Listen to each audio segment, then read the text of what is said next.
mungkin yang menjadi motivasi saya juga. Nah mungkin itu ya Bang Noval ya, kalau untuk kenapa akhirnya milih jalan politik itu mungkin karena itu. Sebenarnya sahabat kawan-kawan, abang-abang sekalian, kalau saya dibilang di acara ini saya ucapkan terima kasih kepada bangunsumut.com. Saya belum sempat mengucapkan terima kasih, ini undang saya. Pada prinsipnya kalau dibilang sebagai memberi motivasi enggak juga lah, saya kira abang-abang yang hadir di sini pun sebagai peserta juga saya kira pasti punya kesuksesan-kesuksesan, cuman tidak terekspos, itu aja bedanya, Pak. Ya, terima kasih Bang Noval. Mungkin nanti Bang Oki ada nyambung lagi. Siap, Pak Adlin. Silakan Pak Oki, mungkin dulu waktu kecil memang ada bercita-cita nggak Pak Oki jadi Wakil Bupati Batubara? Ya, pada saat dahulunya memang orang tua kita memang pengusaha. Tapi beberapa kegiatan-kegiatan di dalam pilkada, dalam pilgubsu dan pilpres, orang tua selalu sebagai tim pemenangan dari beberapa pemilihan kepala daerah itu. Dan saya berpikir, saya melihat situasi kondisi politik pada saat itu, saya bermimpi juga. Sempat dulu saya berpikir bahwasanya saya insya Allah nanti ke depan akan menjadi bupati pada saat itu. Saya bermimpi gitu. Dan sambil berjalannya waktu sebagai orang tua pengusaha dan menjalankan usaha orang tua pada saat 2014 yang lalu, saya mencoba untuk mencalonkan diri menjadi anggota DPRD Kabupaten Batubara pada saat itu di usia baru umur 24 tahun, dan alhamdulillah berhasil duduk di DPRD Kabupaten Batubara dari Partai Gerindra pada saat itu. Dan alhamdulillah mungkin dari situlah mulai saya menjalankan politik sampai saat sekarang ini, Pak Nova. Baik. Jadi masing-masing sebenarnya background-nya sebenarnya awalnya pengusaha, lalu kemudian masuk ke dalam politik. Mohon izin pertanyaan selanjutnya, apa kemudian turning point atau titik baliknya kemudian Pak Oki dan Pak Adlin memutuskan maju dalam kontestasi? Karena kan sebelumnya mungkin pengusaha, ya kalau bisa dibilang kan pengusaha lebih enak ya, uangnya banyak, terus waktunya banyak, Sabtu Minggu bisa ngegolf gitu kan. Nah, tapi kemudian memilih untuk akhirnya ya sudah, saya pengen mengabdi nih di Batubara dan di Serdang Bedagai. Apa titik balik atau momen yang kemudian memutuskan bapak-bapak sekalian itu, saya maju nih di pencalonan seperti itu? Ada nggak? Atau mungkin pernah melihat sesuatu yang oh ini harusnya bisa diperbaiki, lalu kemudian timbul keinginan untuk maju? Apa kira-kira dari Pak Oki dan Pak Adlin titik balik lah yang memutuskan akhirnya dari background pengusaha masuk kemudian ke kontestasi demokrasi lah seperti itu? Dari Pak Adlin dulu boleh? Oh oke. Baik. Makasih Bang Noval. Ya sebenarnya nggak ada istilah titik balik ya, karena kan mungkin faktor lingkungan aja ya, karena mungkin dari mulai mahasiswa dulu sudah bergaul di dunia organisasi, sudah aktif berorganisasi lah di dunia perkuliahan. Terus pada saat jadi tamat kuliah juga sebenarnya saya cerita saya nggak pernah ada ya iklim suasana lingkungan aja saya kira saya membuat, karena waktu itu pun usaha saya kan sebenarnya kan usahanya kan distributor Philips lampu jalan gitu ya. Nah jadi nggak ada kaitannya sebenarnya dengan dunia politik, tapi mungkin dunia politiknya itu sudah terbawa dari zaman mahasiswa, dari mahasiswa kita dulu aktif di Ikatan Pelajar Nahdlatul Ulama, di HMI, di KNPI, akhirnya masuk ya dulu kan kalau zaman kita mahasiswa kan kalau namanya anak HMI nyambungnya kan ke Golkar pada waktu itu ya, karena di Golkar dulu ada istilahnya HMI Connection ya kan, waktu itu ketua umumnya masih Pak Akbar Tanjung yang pernah jadi ketua umum HMI juga gitu. Nah jadi senior itu semuanya bergaul-gaulnya ke lingkungan partai sampai kita terus berkuliah, lanjut bekerja. Nah pada 2014 juga kayak Bang Oki, 2010 saya karena pergaulan di dunia organisasi tadi diajalah menjadi ketua Partai Golkar pada waktu itu, ketua Partai Golkar Kecamatan pada waktu itu tahun 2010. Nah tahun 2010 saya ikut jadi ketua Partai Golkar Kecamatan. Di tahun 2014 kayak Bang Oki juga ikut nyalek. Namanya kita pada waktu itu ketua kecamatan kan wajib ikut nyalek kan, jadi peserta pemilu lah kita. Jadi peserta pileg kita pada waktu itu di Medan, pemilihan Medan 3, Medan Baru, Medan Barat, Medan Helvetia, sama ya 3 kalau nggak salah itu. Nah kita ikut di dapil itu dan alhamdulillah terpilih. Nah, sampai dari situ kan kita harus milih tuh ya, memilih politik atau menjadi pengusaha aktif gitu. Nah, memang harus nampaknya sudah punya pilihan yang ke politik. Ya, akhirnya saya memutuskan untuk ke politik sampai hari ini terus berjalan, walaupun kegiatan-kegiatan usaha masih ada yang jalan, tapi mungkin sudah nggak fokus pada waktu itu ya. Ada usaha-usaha yang sifatnya pasif income tetap datang, tetap jalan. Nah, itu mungkin itu. Baik, terima kasih Pak Adlin. Kalau dari Pak Oki sendiri? Kalau saya agak terbalik ini dari Bung Adlin, karena saya lihat kalau beliau kan memang lebih banyak berorganisasi, ber-KNPI, ber-HMI, tapi pada saat usia pada saat itu saya hanya kuliah, selesai kuliah ikut bekerja dengan orang tua. Pada saat itu usaha kita alat berat, eskavator dan kegiatan-kegiatan lah di penimbunan yang dilakukan pada saat remaja pada saat itu. Tapi saya melihat kondisinya di kampung saya pada saat itu di Batubara, saya melihat di masyarakat saya, di daerah saya terutama di wilayah kampung saya, di kecamatan saya dan di kampung saya itu di desa saya kok tidak ada perubahan. Kok tidak ada perubahan terhadap infrastrukturnya, jalannya yang kurang baik, ya kan ekonominya yang kurang baik. Saya pelan-pelan saya berpikir dan komunikasi dengan orang tua mencoba untuk mencalonkan diri menjadi anggota DPRD. Dan 2014 itulah saya mencalonkan diri menjadi anggota DPRD dan terpilih. Dan alhamdulillah keinginan-keinginan saya mencoba untuk memasuki program-program pembangunan terutama di daerah pemilihan saya, di dapil saya bisa terlaksana. Setidaknya pokok-pokok pikiran pada saat itu anggota DPRD Kabupaten Batubara pada saat itu direalisasikan oleh pemerintah Kabupaten Batubara. 3 tahun menjabat menjadi anggota DPRD selaku pimpinan fraksi pada saat itu, saya berpikir kembali lagi mungkin wilayah itu kurang luas, ya kan, walaupun anggota DPRD pada saat itu wilayahnya DPRD Batubara, tapi karena kita punya dapil masing-masing, mungkin selalu memikirkan dapilnya saja. Dan alhamdulillah pelan-pelan saya berkomunikasi dengan para tokoh-tokoh masyarakat, dengan kawan-kawan yang di DPRD, dan 2018 saya berpasangan dengan Pak Insinyur Jahir MAP, dan alhamdulillah Allah izinkan kami menjadi bupati dan wakil bupati, dan insya Allah pelan-pelan sama-sama membangun Kabupaten Batubara bisa menjadi lebih baik lagi. Itulah pengalaman saya, Bang Noval. Ya, saya juga saya lihat tadi di sini juga saya lihat ada Bung Rizky, Ketua DPRD sedang beragi hadir di sini. Ya, mudah-mudahan saling berkomunikasi dalam kegiatan sumut membangun. Sekian, Bang Noval. Baik, terima kasih. Jadi luar biasa ya. Jadi baik Bang Adlin, baik Bang Oki juga kemudian maju di kontestasi yang lebih tinggi atau pemilihan bupati dan wakil bupati itu memang setelah mengalami atau sudah memang menjadi politisi sebelumnya di DPRD kabupaten kota lah mungkin seperti itu ya. Tapi kan kemudian Pak Oki dan Pak Adlin banyak sekali ketika misalnya anak muda maju seperti itu.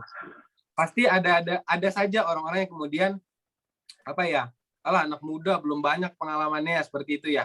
Pernah nggak sih mengalami atau ya menghadapi orang-orang yang kemudian melihat anak muda memajukan dirinya atau mencalonkan diri, kemudian ada orang-orang yang ya bisa dibilang underestimate lah seperti itu. Lalu kemudian bagaimana Pak Oki dan Pak Adlin membuktikan keraguan-keraguan banyak orang itu gitu. Karena memang anak muda ketika masuk ke politik yang paling sulit itu adalah soal trust ya. Jadi dibilang kurang berpengalaman lah, kurang inilah, kurang ini. Bagaimana kemudian Pak Oki dan Pak Adlin menjawab keraguan-keraguan yang seringkali dialamatkan kepada kita nih anak-anak muda ya, ketika kita ingin mencapai hal yang lebih tinggi seperti itu atau kita ingin naik lah seperti itu kan. Selalu ada yang seperti itu. Bagaimana kira-kira cara Pak Oki dan Pak Adlin menghadapi yang seperti itulah? Mungkin Pak Oki dulu izin menjawab. Ya, saya dulu begitu juga suatu masuk anggota DPRD di Batubara pada saat itu, saya berpikir saya yang di antara kawan-kawan anggota DPRD itu saya yang paling muda pada saat itu. Saya berpikir mungkin saya kurang pengalaman saya pelajaran. Tapi alhamdulillah ketika saya masuk di legislatif pada pada saat itu. Dan alhamdulillah ini tergantung kemauan kita, mau belajar, mau turun ke lapangan, mau melihat situasi keadaan yang terjadi di daerah kita.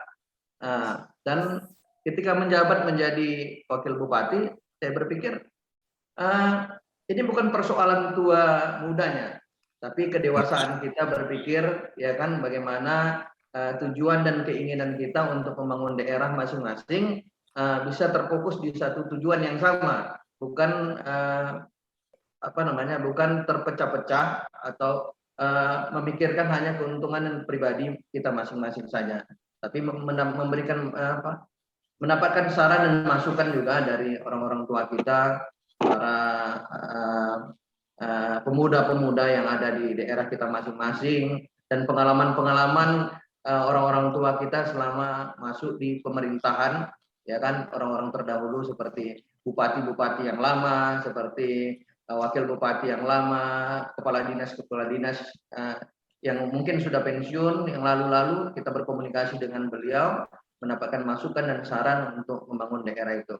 Jadi tinggal kalaupun ada penyampaian itu, kita langsung menyampaikan kepada mereka bahwasanya inilah saatnya pemuda untuk maju menjadi pemimpin di Sumatera Utara, bukan saja di Sumatera Utara tapi di Indonesia, karena melihat dari teknologi saat sekarang ini, pertumbuhan ekonomi dan pertumbuhan teknologi yang cukup luar biasa di saat zaman sekarang ini, itu hanya bisa dikendalikan atau difokuskan oleh para pemuda-pemuda yang ada di Kabupaten Batubara dan di Sumatera Utara, termasuk di Indonesia. Begitu Bang Noval. Baik, terima kasih. Jadi memang pembuktiannya memang dengan karya nyata ya Pak Oki ya. Akhirnya kemudian keraguan-keraguan itu terjawab dengan sendirinya. Kalau dari Pak Adlin sendiri, pernah nggak Pak mengalami gitu, ada yang orang underestimate, anak muda nih pengalamannya belum banyak mungkin kan, pernah nggak mengalami itu dan kemudian menjawab keraguannya seperti apa Pak Adlin? Ya, pasti aja lah ya, namanya lingkungan, orang punya pemikiran yang berbeda-beda, itu pasti aja lah ada ya, ada yang meragukan, ada yang kurang yakin dan sebagainya, itu pastilah. Tapi bagi mau usia berapapun juga atau apapun latar belakang kita, pasti ada saja yang meragukan. Yang orang tua pasti bilang udah tua, anak muda bilang kurang pengalaman. Kalau masalah ya pasti aja lah ada hal seperti itu. Tapi ya kita terus saja lah, jalan terus. Kita beri keyakinan kita berbuat baik untuk orang lain. Kita berkeyakinan kita ini bisa memberikan manfaat dan kontribusi untuk orang banyak. Ya sudah, bismillahkan saja. Insya Allah kalau niatnya baik, hasilnya juga pasti akan baik. Tapi sekali lagi, anak-anak muda ini memang tidak cukup kalau hanya punya tidak cukup kalau punya hanya kemauan, juga mesti punya niat, juga mesti punya tujuan yang jelas, juga harus punya faktor-faktor lain yang saya harapkan anak-anak muda sekarang harus miliki, seperti misalnya kemampuan, tanggung jawab, disiplin, rasa memiliki, punya pemahaman terhadap kebangsaan yang kuat, punya nilai-nilai Pancasila yang kuat. Saya pikir semua menjadi modal dasar. Niat saja saya rasa tidak cukup, punya ada hal-hal lain yang harus dimiliki anak-anak muda hari ini gitu kan. Jadi kalau semuanya seiring berjalan, ya insya Allah tantangan-tantangan kita bagi anak muda bisa kita jawab.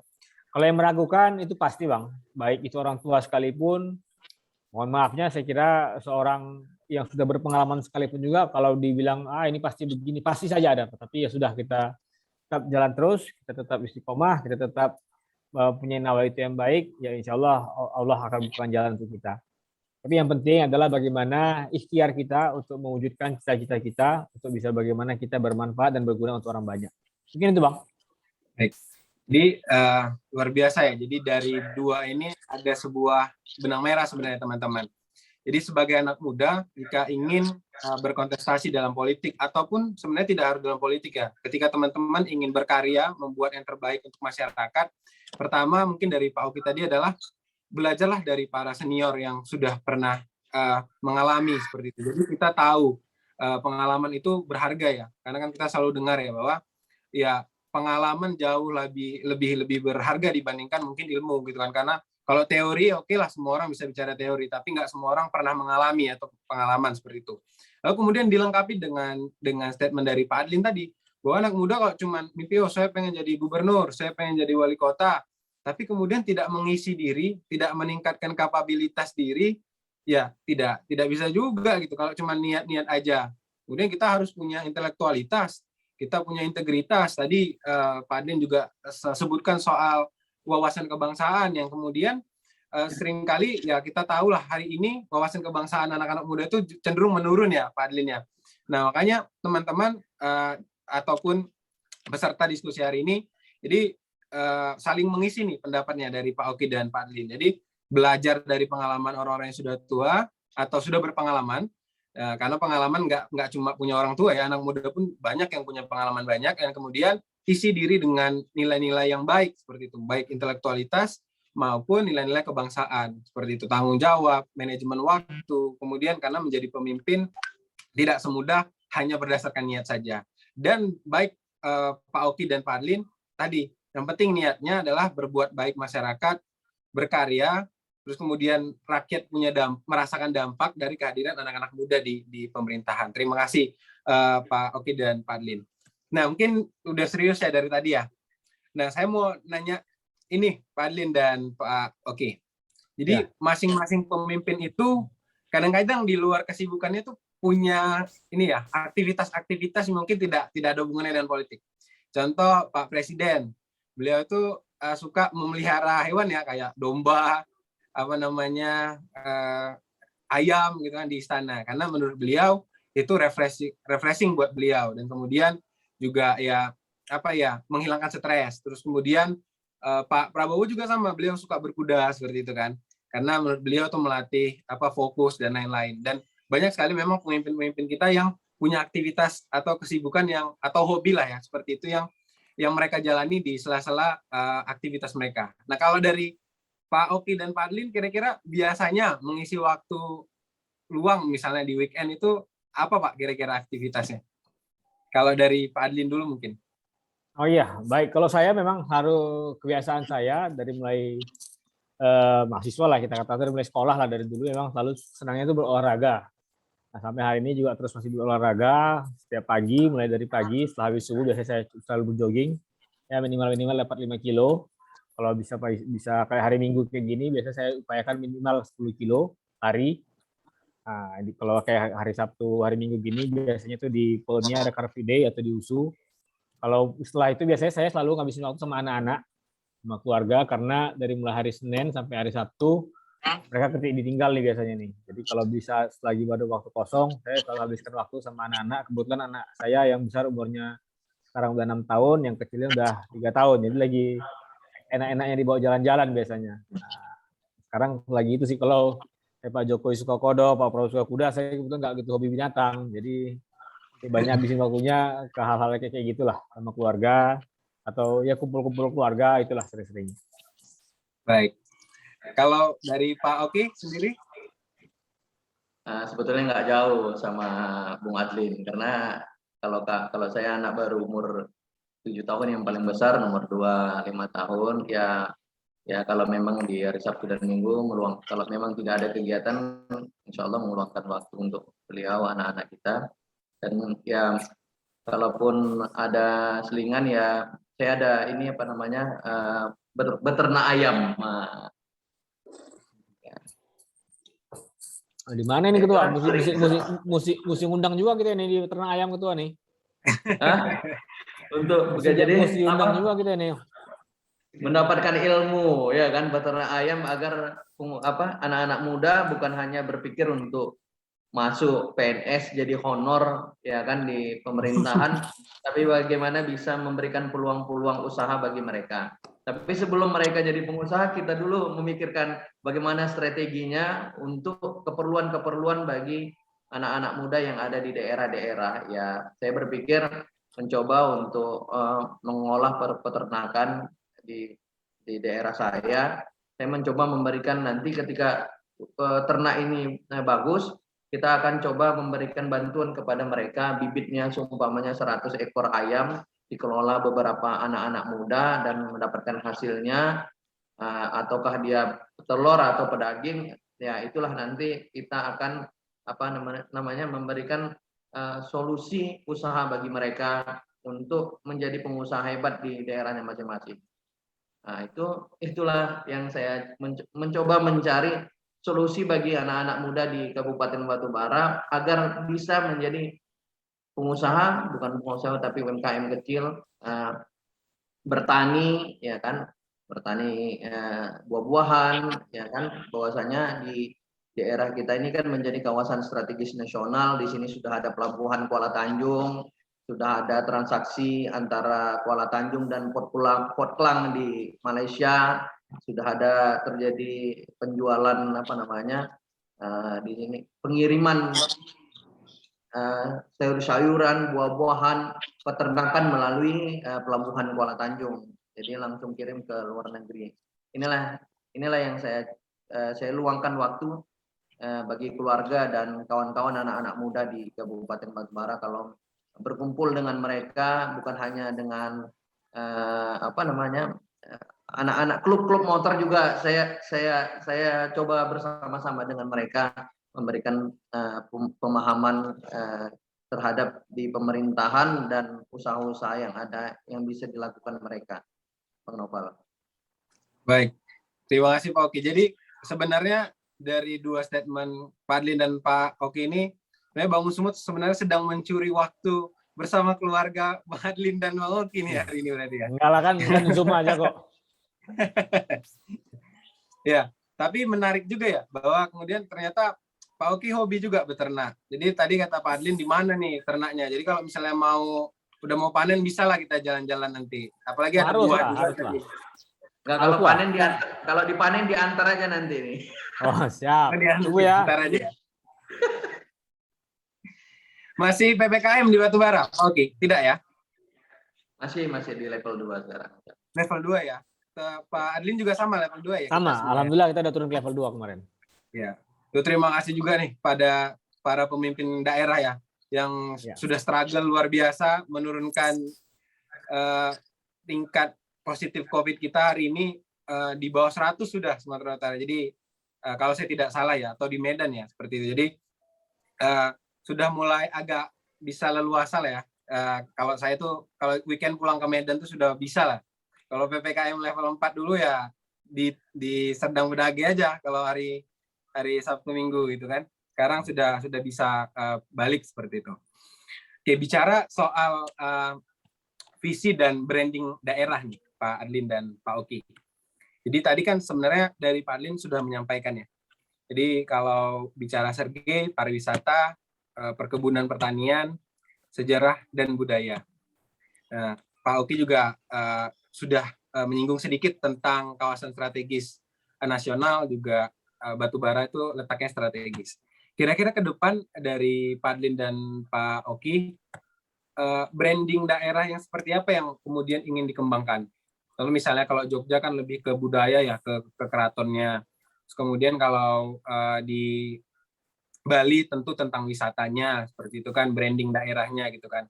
Nah kira-kira kalau Sergai, Serdang Bedagai dan Batubara nanti akan diarahkan kemana untuk branding daerahnya? Mungkin dari Pak Oki dulu boleh? Ya mungkin kalau di Batubara mungkin sudah brandnya industri ya, karena kawasan industri itu akan dicoba dibangun di wilayah Kabupaten Batubara terutama. Apalagi di daerah Kabupaten di Batubara itu ada Inalum, ada Wilmar, ada Domba Mas, ya kan, ada Pelindo, dan ada beberapa infrastruktur tenaga listrik yang akan dibangun di wilayah Batubara itu PLTGU dari Korea yang sekarang mencoba untuk membangun di daerah Kabupaten Batubara. Walaupun yang kita ketahui bahwasanya kawasan Semanggi itu bukan di posisinya di Batubara tapi di Simalungun. Nah, ya itulah yang kita kita coba untuk di Kabupaten Batubara itu untuk menjadi satu kawasan industri, memberikan peluang tenaga kerja bagi anak-anak putra-putri daerah Kabupaten Batubara.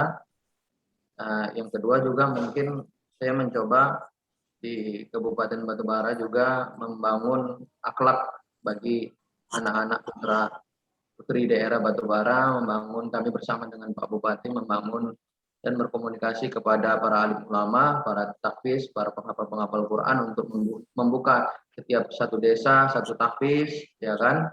Dan insya Allah anak-anaknya juga dapat di setiap satu desa itu penghafal-penghafal Quran 30 juz di daerah Kabupaten Batubara. Ya begitu, Bang Novel. Baik, secara rangkum berarti kabupaten industri yang religius ya, Pak Oki ya? Religius ya. Baik. Nah, kalau dari Pak Adlin sendiri, Pak Adlin? Ya, Serdang Bedagai hari ini kami sama Pak Bupati, Pak Dharma Wijaya memiliki visi misi Serdang Bedagai yang mandiri, sejahtera dan religius, sama kayak Batubara juga. Tapi memang di sini sejahtera dan mandiri dan sejahteranya lebih kami belakang ke faktor sektor-sektor yang sifatnya pertanian, perkebunan, perikanan, dan pariwisata. Itu adalah tertuang juga dalam penjabaran visi misi kami. Memang kalau di Serdang Bedagai ini hari ini kita sudah menjadi lumbung padi. Untuk Sumatera, untuk Sergi sendiri kita sudah surplus dan kita berharap kita bisa menjadi lumbung padi untuk Sumatera Utara. Masuk juga dengan sektor perkebunannya, pertanian, perkebunan, masuk di dalamnya ada perikanan, ada peternakan, dan itu sekarang lagi hidup semuanya di Serdang Bedagai karena hari ini Serdang Bedagai juga sudah memiliki lebih kurang 4 akses pintu tol. Jadi kalau dari Medan sebenarnya sudah cukup dekat dan lokasinya strategis. Dari Batubara pun nanti kalau jadi itu Kuala Tanjung kita juga termasuk daerah lintasan. Karena nanti tentu dengan adanya proyek nasional tadi, kawasan ekonomi khusus, pembangunan Kuala Tanjung dan sebagainya, Belawan, Kuala Namu, kita bisa menjadi daerah yang cukup strategis letaknya, dan ini bisa menjadi jalur lewatan. Tentunya daerah-daerah pertaniannya, perkebunannya, perikanannya bisa mensupport daerah-daerah tadi nih. Jadi kalau tadinya daerah Medan, Deli Serdang, Tebing, Batubara lah kita katakan sampai ke Asahan, bahkan sampai ke Siantar, kita lah bisa menjadi penyangga untuk sektor pangannya, mulai dari perikanannya, pertaniannya, peternakan dan sebagainya. Nah ini bisa harapan kami ini bisa menjadi penghidupan ekonomi masyarakat, di mana sedang berakhir hari ini itu kami dorong supaya pengembangan ekonomi tetap meningkatkan, tapi juga kami juga mendorong supaya masyarakat tetap tetap mengingat salah satunya adalah budaya-budaya yang ada di Serdang Bedagai. Jangan nanti gara-gara ini menjadi maju, terus budaya-budaya dan kearifan lokal ditinggalkan. Nah, itu tetap kita pertahankan dan tetap jaga kearifan lokal yang ada di Serdang Bedagai, keguyuban masyarakatnya, kebiasaan-kebiasaan masyarakat yang selama ini sudah dilaksanakan, jangan sampai dihilangkan juga. Mudah-mudahan ini tetap dipertahankan oleh masyarakat di Kabupaten Serdang Bedagai. Mungkin itu Bang Noval. Terima kasih. Baik. Ya, jadi memang kalau Pak Oki tadi lebih ke industri, kalau Pak Adli mungkin ya terkait dengan memang tadi ya keunggulan Serdang Bedagai memang salah satu lumbung beras di Sumatera Utara seperti itu, kemudian pertanian dan peternakan. Nah, bicara soal yang tadi, mungkin saya mau bahas tentang pariwisata nih. Jadi kan yang saat ini lagi booming adalah Danau Toba masuk 10 kawasan prioritas wisata nasional seperti itu ya. Dan sedang dikembangkan juga. Nah, apakah kemudian Kabupaten Batubara atau Kabupaten Sergai melihat ini sebagai peluang juga? Karena Danau Toba mungkin lebih ke tengah ya, tapi kalau wilayah pesisir kan kita punya pantai, punya pulau dan lain-lain. Apa kemudian dari Pak Adlin maupun Pak Oki sudah punya grand design tuh untuk pariwisata di Sergai dan Batubara? Karena terkait juga Sergai dan Batubara ini adalah juga kawasan lintasan menuju Danau Toba seperti itu, karena tol pun dari Tebing Tinggi baru ke Perapat seperti itu ya, dan Batubara juga tidak terlalu jauh dari Tebing Tinggi seperti itu. Apakah ada grand design soal pariwisata di Sergai dan di Batubara? Untuk Pak Adlin dulu boleh? Oke, jadi kami memang melihat hari ini Sumatera Utara khususnya di Danau Toba menjadi salah satu yang pusat lagi gencar-gencarnya membangun Danau Toba, di mana Danau Toba menjadi kawasan super prioritas yang sedang terus dibangun, dan kami melihat ini sebuah peluang. Memang jadi karena ini sebuah peluang, kami juga sekarang lagi baru-baru ini menggarap potensi wisata Pulau Berhala. Jadi di Serdang Bedagai itu namanya Pulau Berhala, pulau terluar di Serdang Bedagai ini, yang pulaunya sangat baik, sangat indah.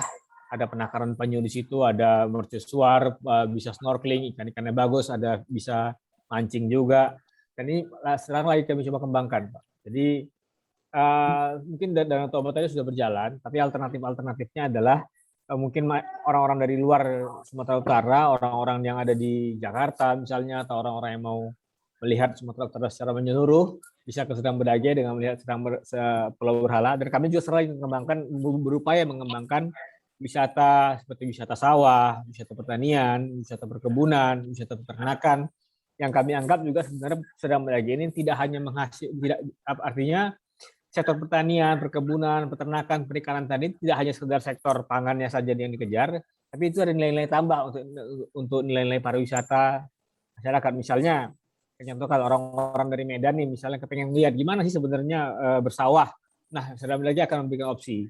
Gimana misalnya melakukan penggemukan sapi misalnya. Orang-orang dari Medan pengen melihat kan gimana merah susu, gimana buat penggemukan dan sebagainya. Nah, Sedang Bedage akan di situ akan hadir sebagai salah satu opsi untuk didatangi masyarakat. Nah, mungkin itu, Bang Noval. Baik. Jadi memang ya ada Pulau Berhala tadi ya. Jadi kita nggak usah jauh-jauh ke seberang ya. Ke sebelah kan ada juga tuh wisata pantai yang lumayan terkenal. Jadi menyiapkan opsi. Jadi orang nggak cuma melihat Sumatera Utara, kawasan Danau Toba, tapi kawasan-kawasan sekitar juga memiliki daya tarik pariwisata yang bagus seperti itu, yang bisa dikembangkan. Terutama yang menarik soal agriwisata tadi. Saya mendukung sekali Fadlin kalau agriwisata di Sergai dikembangkan seperti itu. Insya Allah Bang Noval. Siap. Untuk Pak Oki sendiri bagaimana Pak? Kalau di Batubara, ya untuk pariwisatanya sama dengan posisi Selat Malaka. Di Sedang Bedage ada Pulau Berhala, kalau di Batubara ada Pulau Pandang dan Pulau Salahanama. Ya kan, ada 2 pulau di wilayah kita. Memang menjadi target kita hari ini komunikasi dengan Kementerian dan Provinsi Sumatera Utara. Infrastrukturnya, kapalnya saja ini lagi kita coba godok untuk komunikasi dengan kawan-kawan yang ingin berinvestasi di batubara untuk menyiapkan kapal yang cukup baik untuk bisa menyiapkan orang-orang yang berkeinginan berpariwisata ke Pulau Pandang. Nah, kalau untuk yang lain-lainnya memang pada saat-saat sekarang ini untuk pariwisata yang lain di Kabupaten Batubara itu mungkin Pulau Pandang dan Pulau Salanama, dan saya lihat ada di viral-viralnya saat sekarang itu dia jembatan perikanan di wilayah pantai pesisir juga di kecamatan 50 pesisir di Desa Perupu. Itu saja Bang Noval. Baik. Terkait wisatawan Malaysia, Pak Oki, karena kan kita melihat bahwa wilayah Batubara itu lumayan cukup dekat ya ke Port Klang Malaysia ya, seperti itu.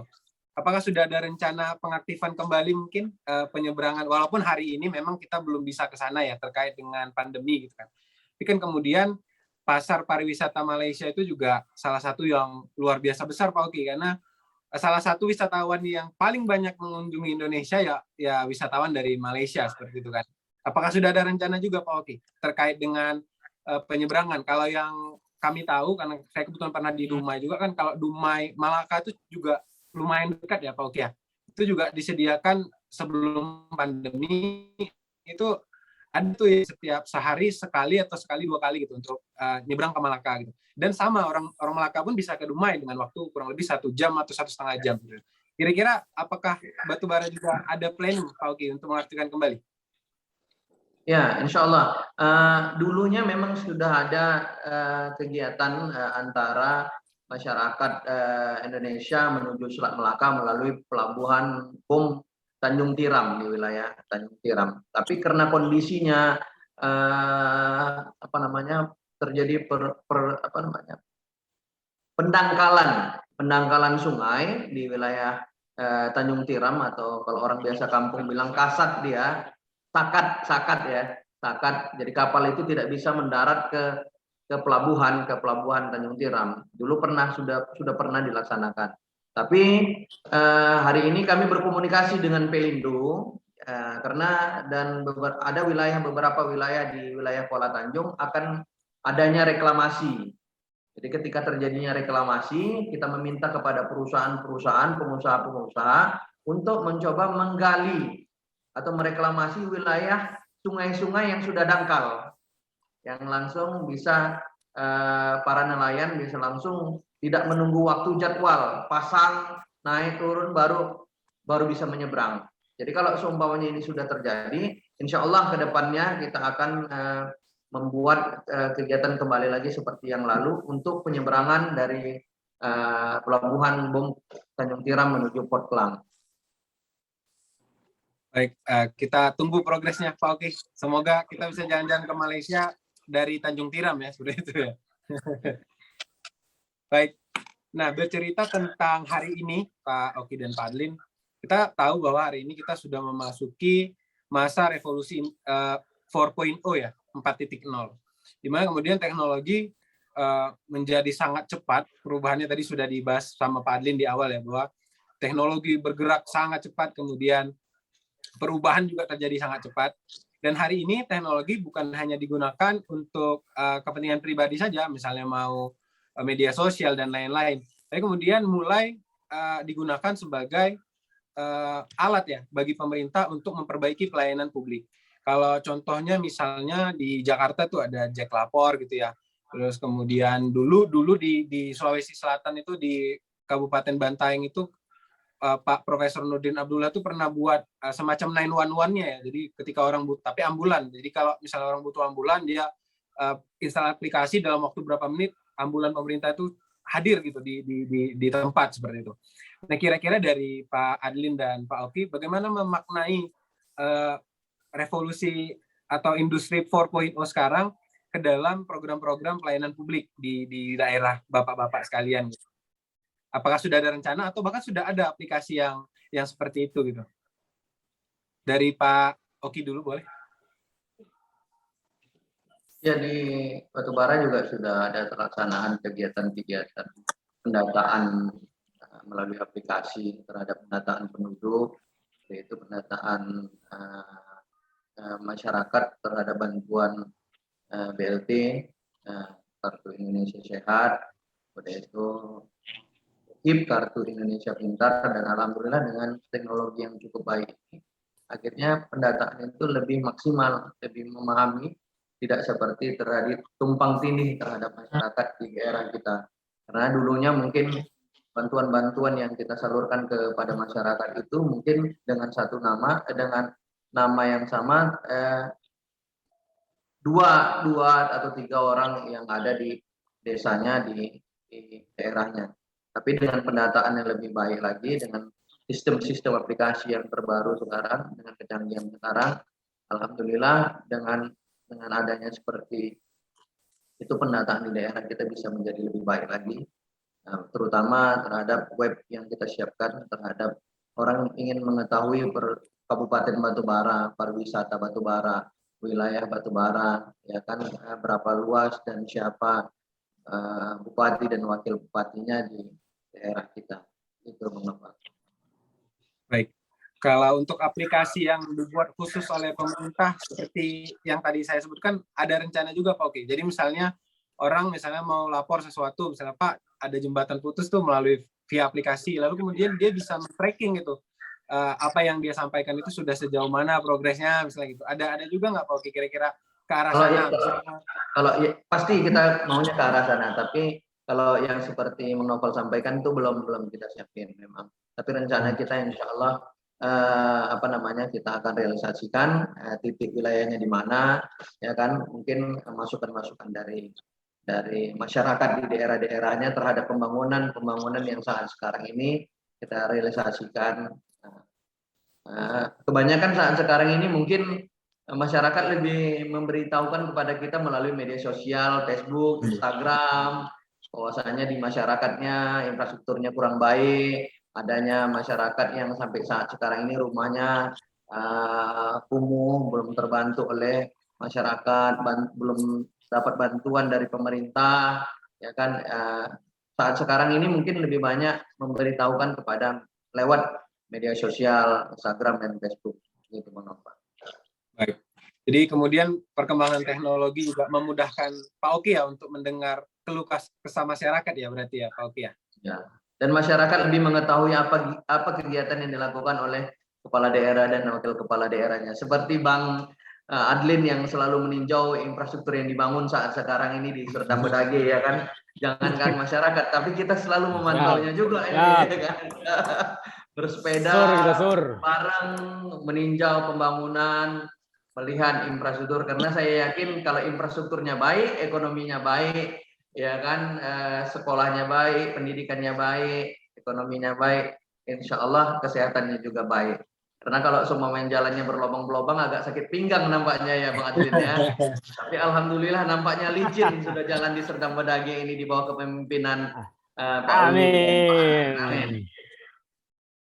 Doa Bang Oki Jadi tuh. memang Pak Adlin ini luar biasa ya, karena kan saya follow juga Instagramnya ya. Bahkan saya yang kerja di perusahaan beton aja tuh nggak kayak Pak Adlin gitu ya. Betul-betul ke lapangan, orang lagi ngecor, ngebeton jalan, beliau hadir gitu. Luar biasa ya. Saya aja nggak pernah ke lapangan Pak Adlin, walaupun kerja di beton. Baik Pak Adlin, gimana Pak Adlin soal apa namanya rencana di Sergei? Baik, terima kasih Bang Noval. Jadi kami sekitar 1 bulan yang lalu memang seperti Bang Noval sampaikan, kami baru aja pulang dari Bantaeng, Bang. Dari Sulawesi Selatan, Bantaeng, kami memang memikirkan nggak susah-susah, kami ATM aja Bang. Adopsi, modifikasi, adopsi, tiru, modifikasi. Jadi di Bantaeng itu kami lihat ada semacam layanan call center untuk pelayanan kesehatan, dan itu mau kami lakukan di Serdang Badage. Jadi memang di Bantaeng itu kami lihat pelayanan kesehatannya sangat optimal, maksimal, dan memang itu dibutuhkan masyarakat pada hari ini. Dan itu mau kami kembangkan lagi, selain daripada banyak lagi mungkin aplikasi-aplikasi sudah kami coba bangun, ada namanya Basurat, pembuatan KTP secara apa namanya di masyarakat supaya lebih gampang, pembuatan akte lebih mudah, dan itu sekarang dulunya harus masyarakat jauh-jauh harus ke Rampas, sekarang sudah bisa di kecamatan aja. Kami harapkan nanti ke depannya juga nggak usah sampai ke kecamatan, cukup di desa saja. Itulah pengembangan yang terus kita laksanakan. Memang harapan kita memang adalah faktor-faktor terkendala di mana memang dari sisi SDM, dari sisi finansial, dari sisi kesiapan kita juga belum maksimal gitu kan. Tapi kami yakinlah ke depan perbaikan terus kami lakukan di Kabupaten Serdang Badage. Memang ini bukan perkara mudah Bang, karena kita mau merubah mindset orang yang tadinya menjadi yang kebiasaannya manual menjadi otomatis gitu kan. Ini bukan perkara mudah memang, tapi ya niat dan tujuan kita adalah bagaimana membangun dan memudahkan masyarakat dalam khususnya di bidang pelayanan-pelayanan yang dibutuhkan masyarakat. Ya kalau keliling-keliling itu Bang, saya pikir kita sebagai kepala daerah ya ninjau-ninjau jalan itu supaya apa? Bukan karena apa-apa, karena supaya kualitasnya terjaga Bang. Jadi kalau selama ini mungkin kualitasnya cukup untuk standarnya untuk 5 tahun, karena kerjaan yang nggak diperhatikan secara benar-benar, dikurang-kurangin dan sebagainya macam, volumenya dikurangin, nah kita nggak mau, kita memang harus dininjau betul, dan memang itu yang mau kita laksanakan, gimana Serdang Badage ke depannya jalannya mulus. Jadi kami punya prinsip jalan mulus, ekonomi bagus, itu jadi harapan kita semua. Memang konsen kami sama Pak Bupati adalah bagaimana infrastruktur di Serdang Badage ini bagus, baik infrastruktur jalan, jembatan, irigasi, drainase, semuanya untuk bagaimana masyarakat mudah dalam hal berurusan, khususnya di bidang ekonomi, bidang kesehatan, dan bidang-bidang lainnya. Nah, terkait tadi juga masalah ke aplikasinya juga, ini sekarang kami lagi coba kembangkan ya, bagaimana sistem pelaporan jalan. Jadi saya kan sekarang concern ke jalan nih Bang.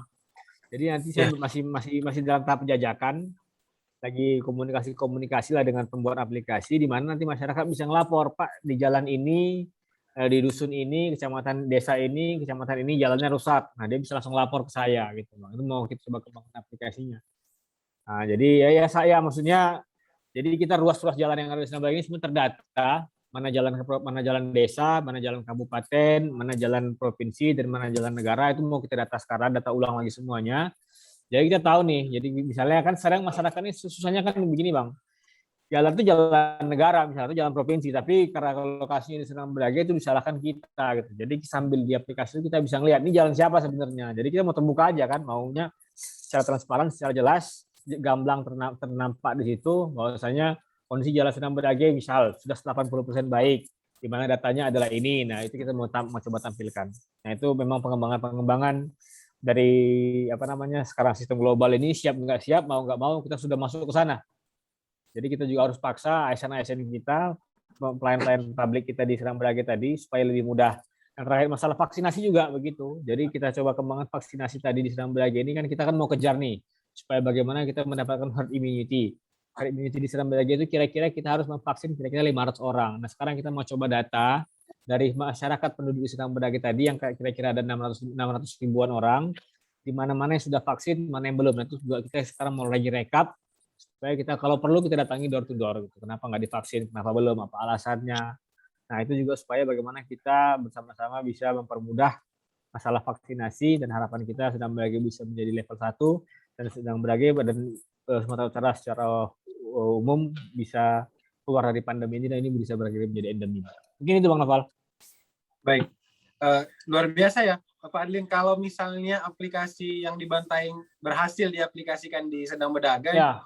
itu jadi salah satu percontohan itu Pak Adlin buat Ya, itu memang ya sekarang ini Bang, kita kesulitannya karena kan kita kan di masalah pendanaan ya, kita banyak kena refocusing, kita banyak kena masalah biaya, kita banyak kena ke masalah penanganan COVID.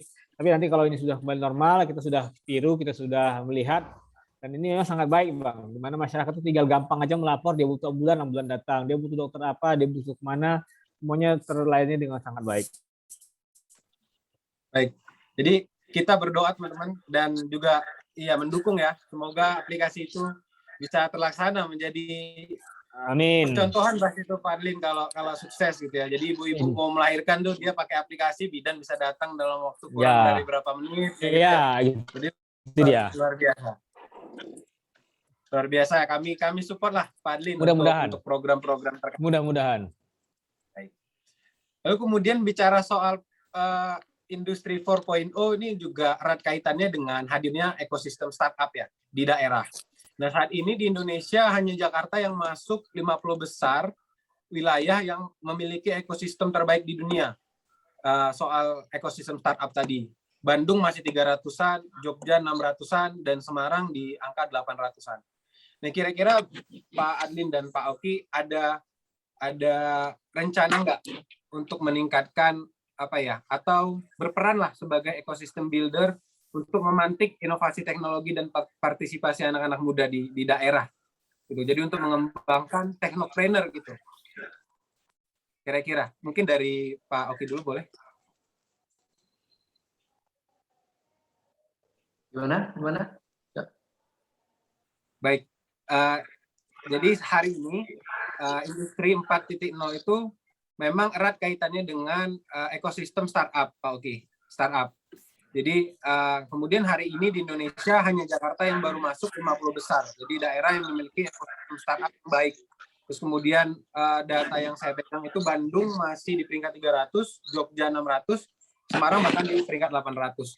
Nah, kira-kira dari Pak Oki sendiri ada rencana atau ada program nggak untuk meningkatkan partisipasi anak-anak muda di bidang teknopreneur gitu. Jadi misalnya di Batubara nanti ada aplikasi yang dibuat oleh putra daerah di sana seperti itu kan. Jadi tentunya kan pemerintah harus mendukung baik dari sisi investornya juga mencarikan investor yang bisa mensupport mereka gitu. Kira-kira sudah ada program ke arah sana nggak Pak Oki?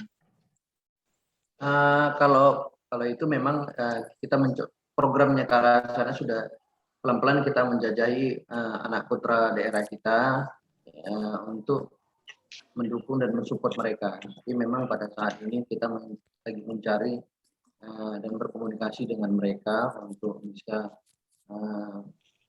membantu mereka lah di dalam kegiatan itu.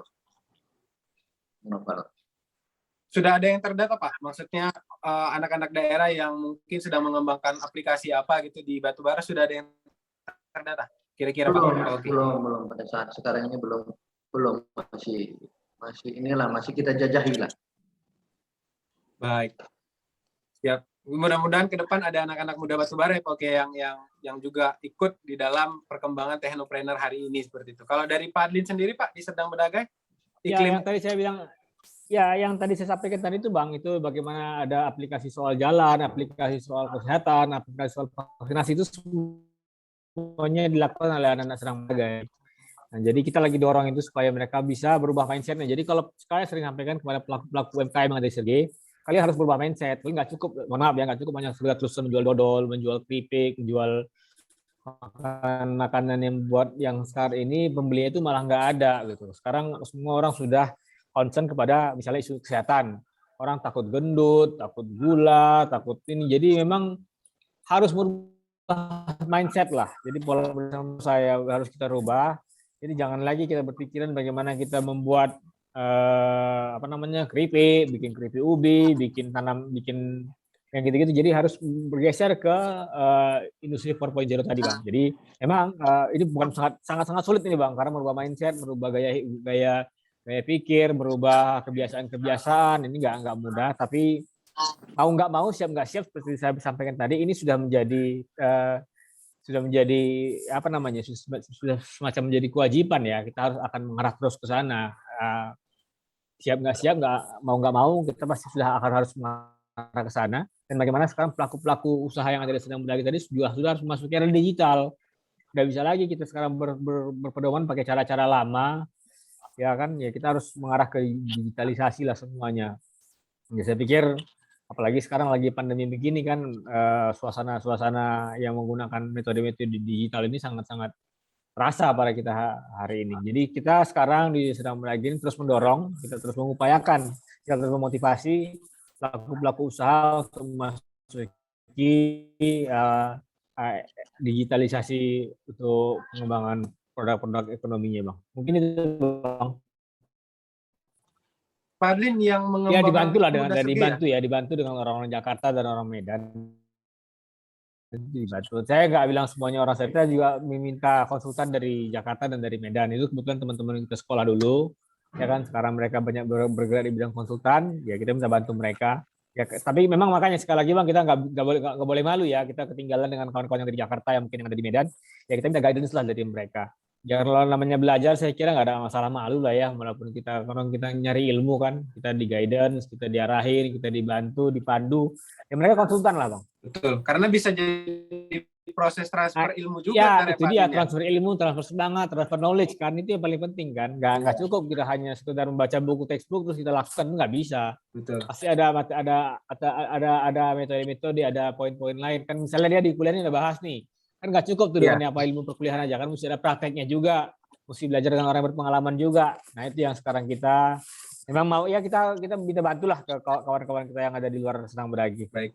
Memang kalau bicara teknologi pun kami rasa tidak ada, maksudnya bahkan Indonesia sendiri pun kadang-kadang yang kita anggap besar aja juga butuh bantuan dari luar negeri juga Pak Adlin ya, karena ya proses transfer ilmu tadi sedang berlangsung gitu ya. Kita tidak bisa memungkiri bahwa memang perkembangan teknologi kita kalau dibandingkan dengan negara-negara maju mungkin memang sedikit tertinggal, tapi kemudian kan akan menjadi alasan kita nggak ke arah sana seperti itu. Jadi sepakat sih dengan Pak Adlin tadi, bahwa yang penting ada anak Sergei yang diselipin 5 orang. Yang penting kan ada dulu Bang. Yang penting ada dulu. Habis itu kan nanti akan menyebar ilmunya seperti Pak Adlin ya. Itu dia maksudnya Bang. Gitu maksudnya Bang. Siap. Lalu kemudian gini Pak Adlin dan Pak Oki. Jadi terkait dengan pandemi yang 2 tahun ini itu kan banyak merubah lah dari sisi sosial budaya. Seminggu yang lalu saya baca berita di Amerika, ada satu perusahaan konsultan keuangan, PricewaterhouseCoopers, jadi dia sudah mempersilahkan karyawannya itu untuk bekerja dari manapun mereka mau. Jadi remote worker.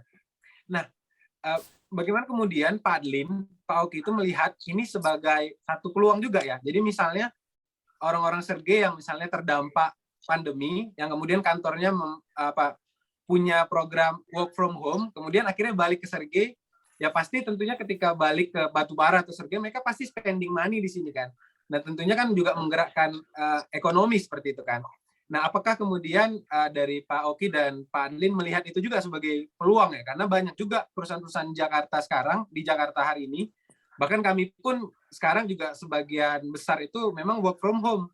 Gitu. Jadi ini kan peluang ya untuk mengajak dia sekolah balik ya, daripada di Jakarta di kosan, mungkin baliklah ke Batubara, bisa kerja tapi sambil lihat orang tua gitu kan, bisa kerja sambil bisa ketemu kawan lama di Sergei gitu kan, atau di Batubara. Apakah melihat kemudian peluang ke arah sana juga Pak Oki dan Pak Adlin? Mungkin dimulai Pak Adlin. Ya pada prinsipnya sih itu mungkin peluang ya, tapi sekali lagi kita nggak menilai itu sesuatu hal yang harus kita kejar, itu enggak gitu. Kita pilih fokusnya bagaimana kita orang mendatangkan orang ke Serdang Bedagai itu, baik itu orang yang asli Serdang Bedagai ataupun orang di luar Serdang Bedagai, nggak ada masalah. Pokoknya mereka datang ke Sergei aja. Gimana mereka mau datang ke Sergei dengan infrastruktur yang bagus, mendapat pelayanan publik yang bagus, dapat fasilitas umum yang bagus. Nah itu kan jadi kan prinsipnya kan kita mau mendatangkan orang nih ke Serdang Bedagai, baik itu secara pribadi atau mungkin secara investasi, kita mendatangkan investor gitu kan. Nah makanya karena itu yang mau kita datangkan, ya kita harus mempersiapkan diri. fasilitas publiknya, jalan umumnya, penerangan jalan umum, fasilitas umum dan sebagainya. Jadi sama aja Bang, kita pun orang kampung misalnya orang di Serdang Bedagai kuliah kerja di Jakarta, terus terpaksa harus work from home tapi di Sergi dia nggak betah ya sama aja nggak bisa juga kan. Betul. Nah, makanya pada Betul. prinsipnya fasilitas publik itu baik itu untuk pendatang maupun orang luar itu harus kita siapkan. Jadi prinsip kami adalah bagaimana memberikan pelayanan prima kepada masyarakat baik itu yang ada di Serdang Bedagai maupun orang yang datang ke Serdang Bedagai. Terima kasih Bang. Baik, setuju Pak Adlin 100%. Dari Pak Oki, gimana Pak? Kalau dari Pak Oki sedang fenomena Ya, terjadi beda kan? lah dengan Serdang Bedagai dengan kondisi Jangan. saat sekarang ini, kalaupun Jangan melakukan ngomong. kegiatan WFA di daerah kita juga infrastruktur terhadap jaringan wilayah yang mungkin di wilayah-wilayah kita jaringannya masih terhambat, ya kan, koneksinya kurang baik, ya kan, dan di wilayah ada titik-titik wilayah memang infrastrukturnya terhadap jaringan di daerah kita tuh harus diperbaiki dengan sebaik mungkin. Bukan hanya itu, bukan hanya untuk pekerjaannya saja, tapi kondisi bagi anak-anak didik kita yang di sekolah juga. Mungkin sekarang dengan adanya tatap muka lebih baik lagi daripada mereka harus belajar di rumah kan. Mungkin belajar di sekolah lebih baik didampingi dengan gurunya, karena kondisi ekonomi di daerah kita juga kurang baik.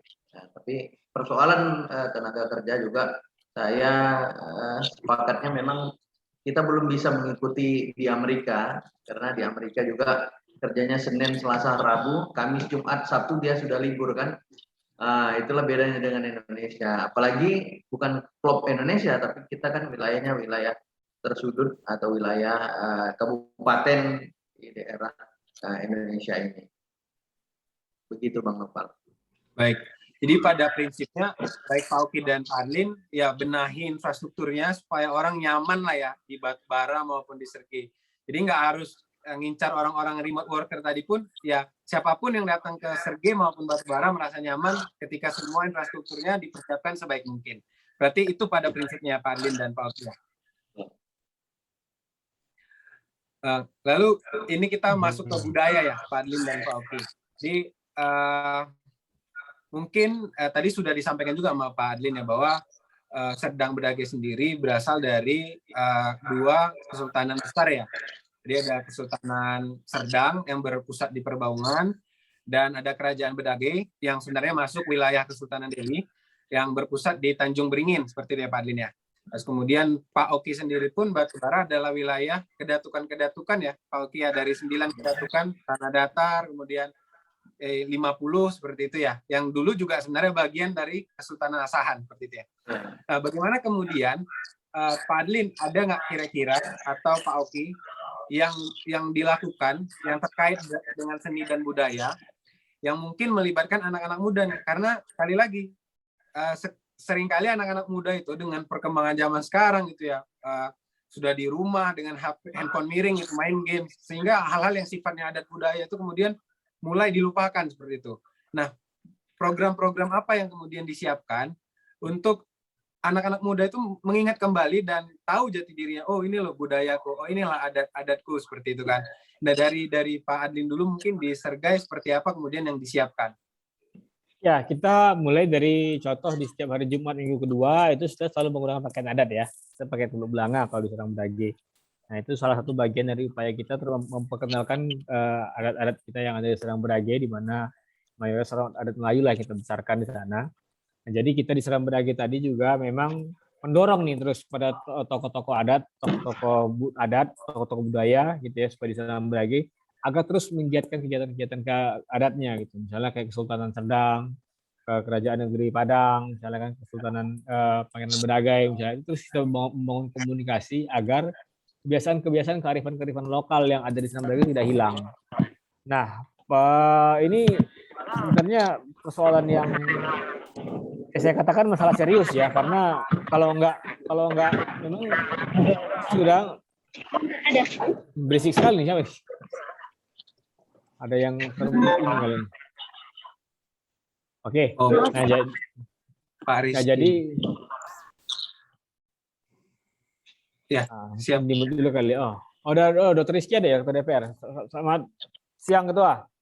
Nah, jadi sekali lagi memang bagaimana ini sebenarnya masalah yang sepele tapi penting gitu. Bagi saya ini hal yang penting gitu. Jangan nanti anak-anak ini generasi-generasi ke depan tidak mengetahui soal sejarah di Senang Bedage, soal kebiasaan-kebiasaan adat di Senang Bedage, masalah ya segalanya lah ya terkait masalah adat, jangan sampai terlupakan gitu. Karena memang hari ini era globalisasi tadi memasuki kita ke apa namanya pergeseran-pergeseran nilai. Saya concern betul agar nilai-nilai adat tadi ini jangan sampai bergeser di Senang Bedage, khususnya di mungkin bukan di Senang Bedage tapi di Sumatera Utara, di Indonesia juga. Jadi kita tetap mendorong kalau misalnya kegiatan-kegiatan besar tetaplah buat tepung tawar gitu. Supaya apa, ini kan bagian dari adat Melayu yang dari dulu kita lakukan gitu ya. Tetaplah buat balai misalnya. Nah, ini memang kebiasaan-kebiasaan kita yang harus tetap kita lestarikan. Jangan sampai ini kita biarkan, kita anggap sepele, kita abai, nanti orang nggak tahu apa guna tepung tawar, apa nilai-nilai dari tepung tawar, apa namanya, apa balai-balai itu supaya untuk apa. Nah, itu yang sekarang mau, memang ini saya nggak ahli di sini ya, saya terus terang aja, saya bukan seorang sejarawan, saya bukan seorang budayawan, tapi terus saya butuh masukan-masukan di sini. Nah, kita coba sudah baik, kita mau membangun bagaimana Senang Bedage ini maju, tapi masih ingat nilai-nilai luhur adat budayanya. Jadi negeri tanah bertuah negeri beradat itu nggak hilang dari bumi Senang Bedage.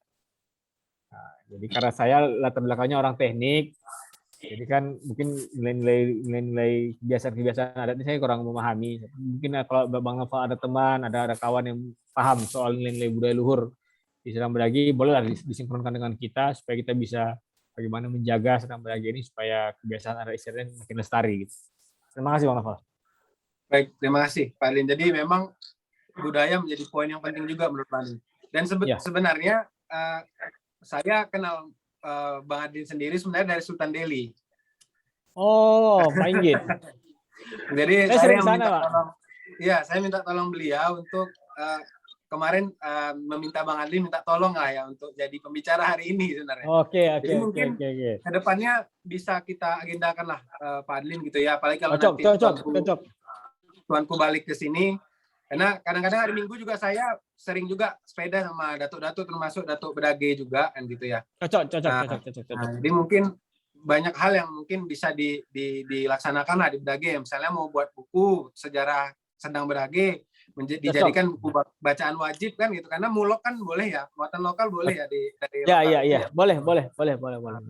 Boleh. Jadi ya menurut kami sih luar biasa juga sih Pak Adlin menaruh fokusnya, atau juga bukan menaruh fokus ya, menaruh atensi lah yang luar biasa juga tentang perkembangan seni budaya di Senang Bedage. Baik, kalau dari Pak Oki sendiri Pak, bagaimana Kalau Pak? batu bara ini sebetulnya nggak jauh beda dengan Senang Bedage karena lebih hampir sama dengan Melayunya kan, di batu bara juga Melayu kan. Cuma kita dari seluruh kedatukan yang ada di Kabupaten Batubara kan yang saat sekarang ini ada cuma Istana Lima Laras di Kabupaten Batubara di wilayah sekarang kecamatan di Kecamatan Bung Hangus di wilayah Kabupaten Batubara.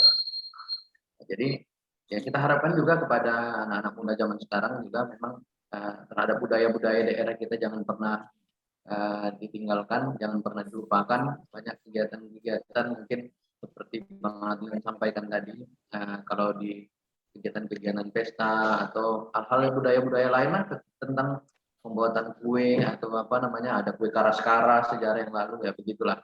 Tapi alhamdulillah mungkin kalau di daerah kami mungkin seperti Bang Adlin sampaikan tadi, setiap Jumat memakai teluk belanga, di daerah juga melakukan pemakaian teluk belanga, tapi dilapisi dengan songket batubara.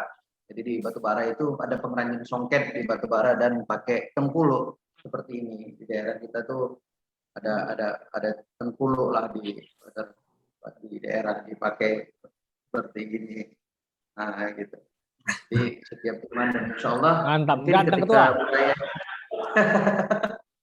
Kalau dipakai memang apa namanya ekonomi juga bisa lebih maju lagi, kecintaan mereka dengan daerah. Udah itu baju, saya pakai baju songketnya batubara, jaketnya batu.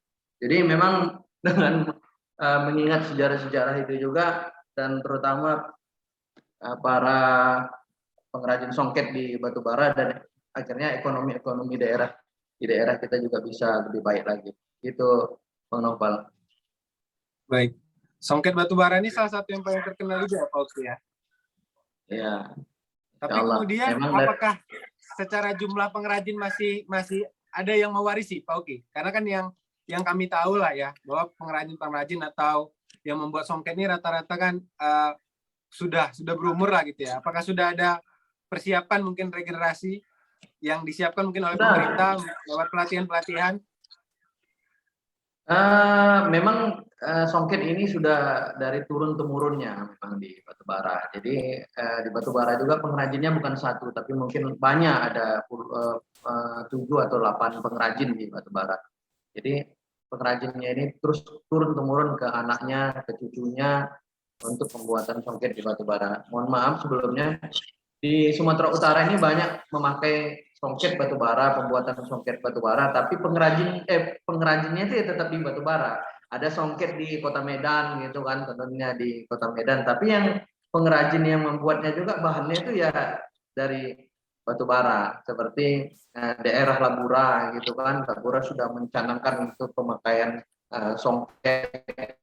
Mungkin lambang atau gambar atau seninya aja yang berbeda dengan daerah kita di Kabupaten Batubara. Tapi mungkin pengrajin-pengrajin kita malah sekarang dipakai untuk kabupaten-kabupaten lain untuk terhadap pelatihan-pelatihan pembuatan songket di daerahnya masing-masing. Itu Bang Novel. Baik, luar biasa ya. Jadi memang masing-masing daerah tuh dia ada ciri khasnya ya Pak Oki ya. Ada ciri khasnya. Betul. Nah, bicara soal budaya, mungkin dari Batubara sendiri sebenarnya ada Istana Indrapura juga ya Pak Oki ya, yang di pinggir sungai itu ya. Istana Indrapura. Oh iya, Istana Indrapura. Ya. Nah, itu juga kan kurang ini ya Pak Oki ya, kurang ya kita bisa bilang kurang baik lah ya kondisinya. Ya, kurang terekspos lah. Nah. Dari pemerintah sendiri apakah ada program untuk melestarikan bangunan-bangunan bersejarah itu, Pak Oki? Ya, dari kita juga sudah komunikasi dengan para pemilik dari istana-istana yang ada di daerah kita, terutama Istana Lima Laras. Jadi Istana Lima Laras ini memang punya ahli waris gitu. Jadi kita mencoba untuk bernegosiasi kepada ahli waris untuk diambil alih oleh pemerintah. Cuma nampaknya negosiasi itu belum deal antara pemerintah dengan ahli waris. Tapi kita juga mencoba untuk memberikan saran kalau memang ingin dikelola oleh ahli waris, kira-kira mereka bisa mencoba membuat satu stand atau ekonomi yang ada di wilayahnya Istana Lima Laras, agar wisata-wisata dari luar negeri ataupun lokal bisa hadir di daerah itu, bisa menikmati terhadap Istana Lima Laras di Batubara. Cuma memang ketika itu tidak dimiliki oleh pemerintah daerah, kita agak susah untuk memasukkan anggaran terhadap perbaikan pembangunan Istana Lima Laras di daerah kita itu. Baik. Jadi memang banyak faktor lah ya Pak Oki yang membuat pemerintah pun agak sulit untuk ikut andil dalam pengembangan pariwisata tadi ya, berbasis tadi istana ya, bangunan-bangunan bersejarah tadi ya Pak Oki ya. Lalu kemudian mungkin kita balik lagi Pak Oki ke keluar dari konteks budaya ya. Jadi kira-kira kalau misalnya hari ini ada 3 prioritas terpenting yang ingin Pak Oki dan Pak Adlin lakukan di masing-masing wilayah yang Bapak pimpin. Apa kira-kira 3 prioritas yang akan Bapak lakukan? Mungkin dari Pak Adlin dulu boleh? Ya, infrastruktur, perekonomian, dan kesehatan. Nah, kalau mungkin itu ya, infrastruktur, perekonomian, dan kesehatan. Kenapa kira-kira Pak Adlin itu yang dipilih? Ya, karena memang infrastruktur itu bagi saya di Senam Bragi menjadi tantangan tersendiri ya, di mana mungkin sekarang ini kita mengejar supaya jalan-jalan di Senam Bragi ini semuanya bagus. Seperti tadi harapan ya dengan ekonomi, karena visi misi kita adalah bagaimana menjadi masyarakat mandiri, sejahtera, dan religius. Di mana kita berpikiran kalau masyarakat yang jalannya bagus, insya Allah jalannya mulus, ekonominya bagus. Itu sangat mendorong karena mobilitas daripada masyarakat tadi juga menentukan nilai tingkat perekonomian masyarakat tadi juga. Yang pertama, kalau dari sisi infrastruktur. Dari sisi pertanian, tadi saya sampaikan kita memiliki target bagaimana Seram Benergi ini bisa terus menjadi lumbung padinya Sumatera Utara. Karena seperti saya sampaikan, secara wilayah, kita ini berdekatan dengan Medan, berdekatan dengan bersebelahan langsung dengan Deli Serdang, bersebelahan dengan Tebing secara langsung, dan dengan Batubara sendiri, di mana daerah perkotaan tadi kayak Medan, Tebing itu mungkin bisa kita support kebutuhan pertaniannya. Terus terakhir kesehatan ya, karena namanya lagi pandemi ya, ya kita mendorong supaya masyarakat itu menjadi masyarakat yang sehat. Dan saya diyakini masyarakat yang sehat tadi artinya kesehatan itu menjadi faktor penting dalam peningkatan perekonomian maupun pengembangan wilayah di Seram Benergi. Baik, terima kasih Pak Adlin. Jadi infrastruktur, perekonomian, dan kesehatan ya Pak Adlin ya. Baik. Kalau dari Pak Oki Pak, 3 prioritas yang hari ini mungkin akan Bapak lakukan seperti itu. Apa Pak kira-kira? Ya, infrastruktur, ekonomi, dan pendidikan. Baik. Jadi kalau Kenapa, sama, hampir sama dengan Pak Adlin, infrastruktur. Kalau umpamanya infrastrukturnya baik, bagus, secara ekonomi pasti baik. Karena ekonomi itu hadirnya infrastruktur yang baik. Jadi terhadap pertanian, perekonomian, harga jual tanah di daerahnya. Ketika jalannya baik, harga tanah masyarakat di daerahnya juga pasti akan naik. Nah, udah itu mulai masuknya para pembangunan di daerahnya. Ketika jalannya baik, yang awalnya masyarakat di seputaran desa itu tidak banyak masyarakatnya, mulai masyarakat lain untuk membangun daerah-daerahnya di situ, membangun rumahnya di situ, ya mungkin membangun rumah anaknya di situ. Nah, itu memberikan pendapatan daerah juga bagi kita dan ekonomi yang baik bagi kita. Kalau semuanya ekonominya yang baik, dan kita berharap para pengusaha-pengusaha yang hadir di Batubara bisa memberikan hasil dari ekonominya yang baik untuk memberikan bantuan kepada rakyat-rakyat masyarakat Batubara yang membutuhkan. Ekonominya yang kurang baik dibantu, diberikan bantuan beras kepada mereka untuk kesejahteraan bagi masyarakat daerah kita. Yang kedua yang ketiga tadi, pertama infrastruktur, udah ekonomi, dan ketiga pendidikan. Pendidikan ini sangat penting bagi kita. Ya kan, pendidikan bukan hanya kita berharap juga di pendidikan itu bisa lebih baik dari tingkat mungkin TK, SD, SMP, dan SMA, SMK. Terutama kita berharap juga dengan pendidikan di Batubara bisa terbangun universitas-universitas di daerah kita, bukan hanya universitas ekonomi saja atau hukum atau kedokteran atau lainnya, tapi bisa jadi entah universitas kesehatan yang ada di Batubara. Dan ujung-ujungnya juga yang pastinya kita berharap semua masyarakat kita juga sehat, itu yang pasti keinginan kami di Batubara. Dengan semua dari tahapan infrastruktur, ekonomi, pendidikan, dan kesehatan di daerah kita, insya Allah masyarakat kita pasti bahagia dengan pemimpinnya, pasti senang dengan pemimpinnya. Insya Allah ke depan kalau ini dilaksanakan, pemimpin pasti akan dicintai oleh rakyatnya. Tidak perlu harus bilang 2 periode, tapi insya Allah masyarakat akan mendukungnya untuk periode yang akan datang. Begitu, cocok Bang Adlin? Ya, cocok. Kayaknya lebih dari 2 periode kita dukung lah kalau Pak Adlin sama Pak Oki ya. Amin, ini sorry tuh. Nggak boleh tapi ya, batasnya 2 periode. Jadi, nah ini pertanyaannya mungkin cukup menarik terkait dengan ini juga ya, cita-cita Bangun Sumut kan. Bagaimana diaspora atau perantau kita itu ikut andil dalam membangun daerah.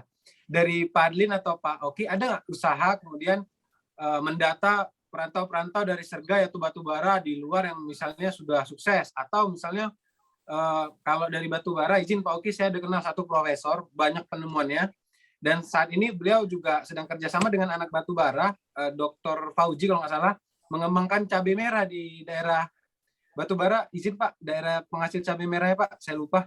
Lubuk Cuy. Lubuk Cuy. Jadi beliau mendirikan koperasi di sana. Jadi luar biasa juga. Jadi padahal profesor tidak domisili di Serge atau di Batubara ya, karena beliau lagi di Semarang karena profesor di Universitas Diponegoro. Orang pertama Batubara yang masuk Universitas Gajah Mada gitu ya. Dan yang saya tahu juga adik-adik beliau juga profesor tapi di luar negeri semua, Pak Oki. Nah, jadi kira-kira ini kan menarik ya, maksudnya banyak sebenarnya orang-orang hebat kita yang mungkin di luar sana ingin mengabdi gitu, tapi bingung caranya gimana seperti itu kan.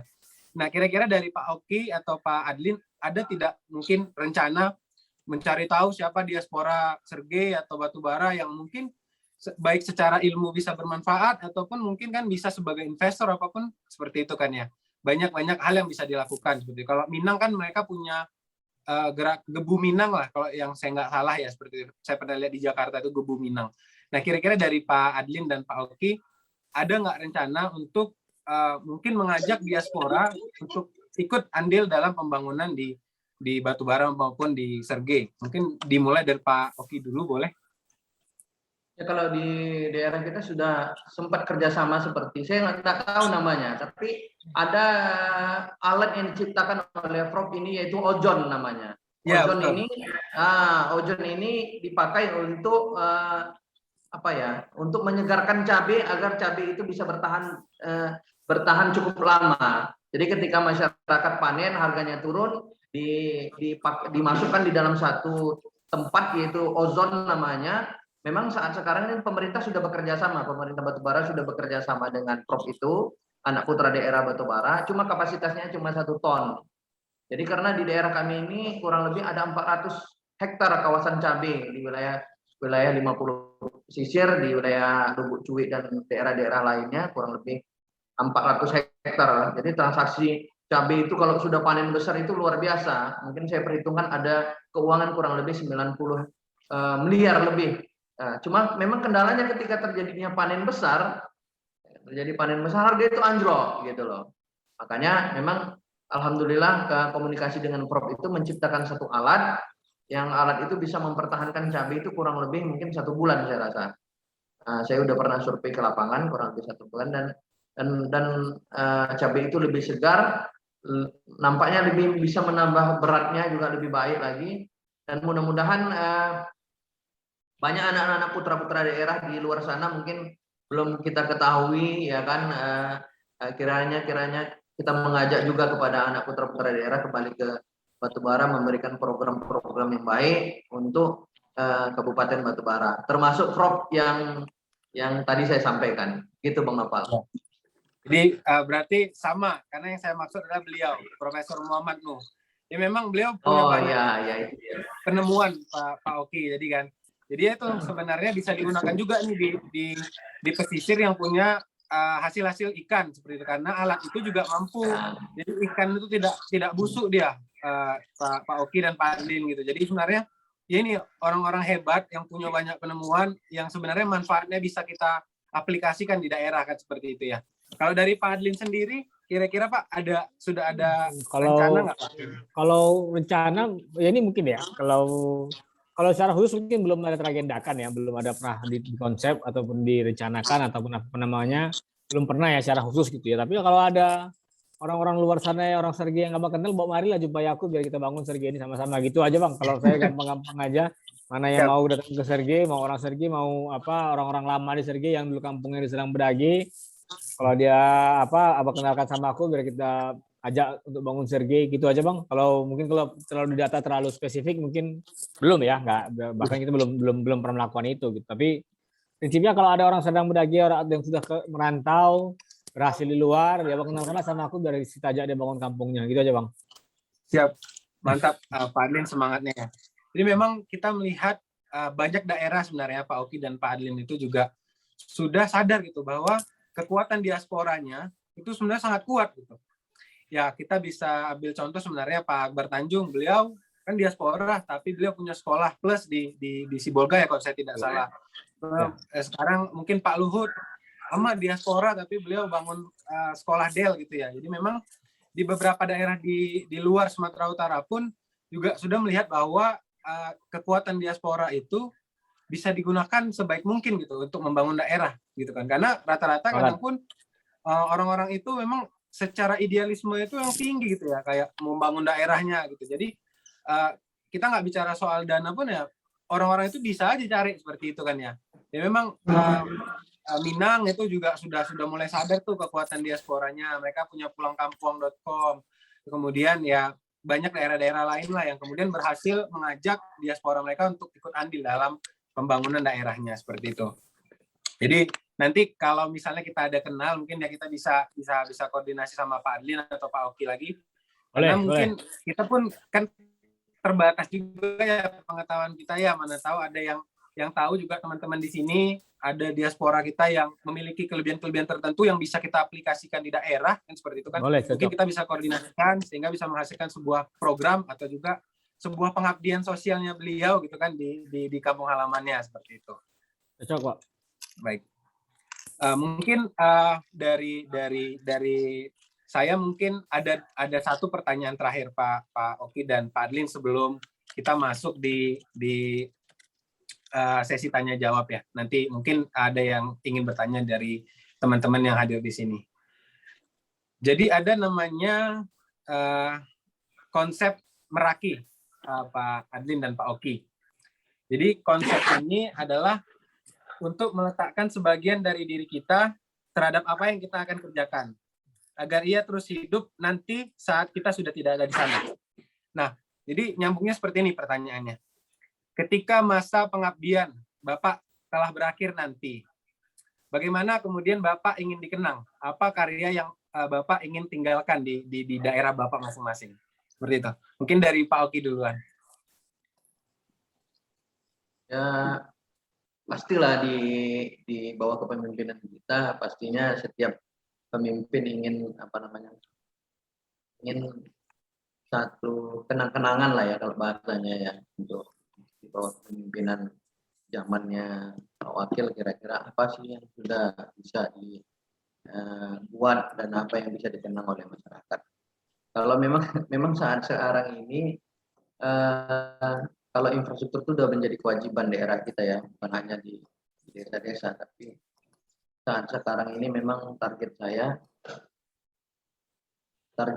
saya sekarang ini mencoba untuk memakmurkan para tafis-tafis di Batubara. Yang dikenal wilayah pesisir Batubara ini mayoritas Muslim, besarnya saya mencoba untuk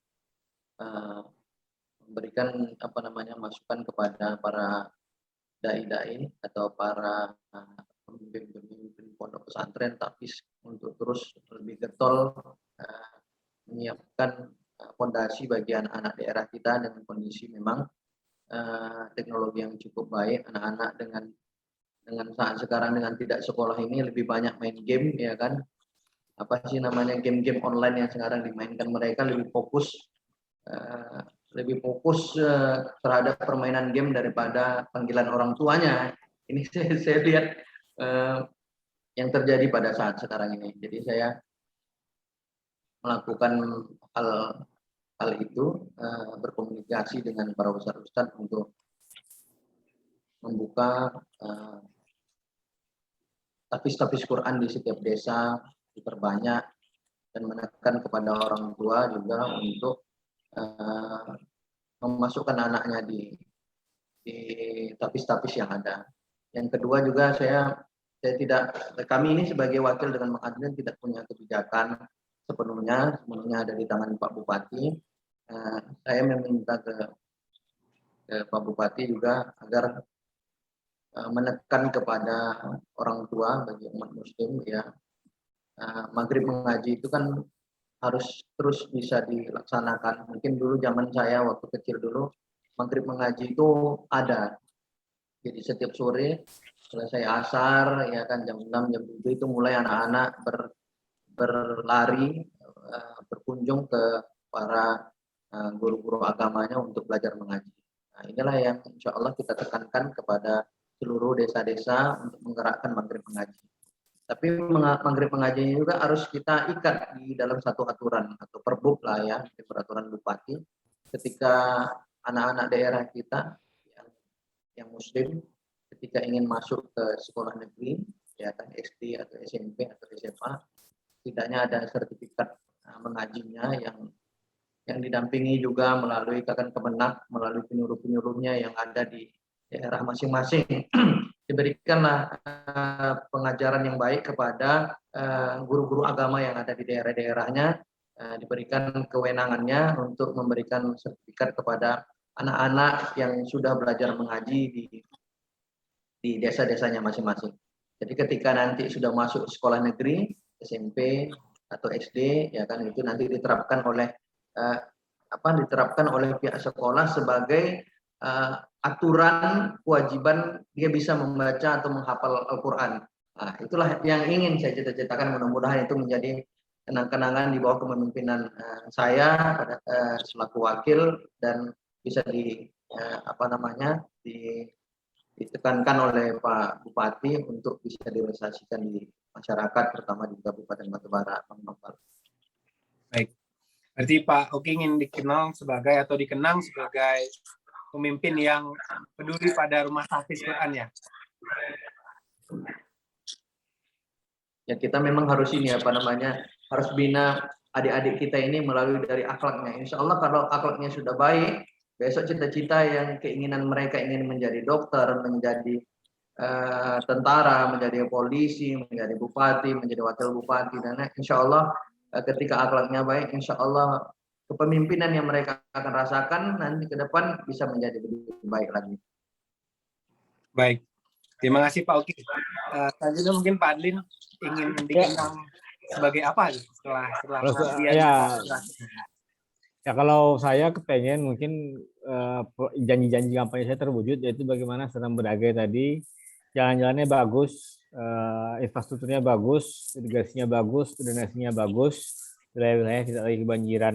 Ini sepele aja pokoknya, intinya bagaimana hal-hal yang bagus terwujud pada saat kami menjabat sebagai bupati dan wakil bupati, di mana kami melaksanakan visi misi kami dengan baik, sudah RPJMD dan sebagainya itu terwujud. Ya prinsipnya apa yang dituangkan di RPJMD, apa yang dituangkan di visi misi kami, semuanya terlaksana dengan baik. Saya tidak terlalu muluk-muluk pengen dikenal sebagai apa, nggak usah dikenal nggak apa-apa. Yang penting bagaimana Senam Bedagai hari ini lebih bagus daripada yang semalam. Dan ke depan insya Allah bisa lebih baik lagi di masa-masa yang akan datang. Siapapun bupatinya, siapapun nanti pemimpinnya kelak, Senam Bedagai sudah memiliki birokrasi yang baik, di mana mental pegawainya sudah bagus, di mana mental pegawainya sudah profesional dalam bekerja, bagaimana pelayan-pelayan publik di Senam Bedagai tadi bisa menjadi pelayan-pelayan publik yang memiliki integritas yang kuat. Saya pikir itu aja, Bang. Baik.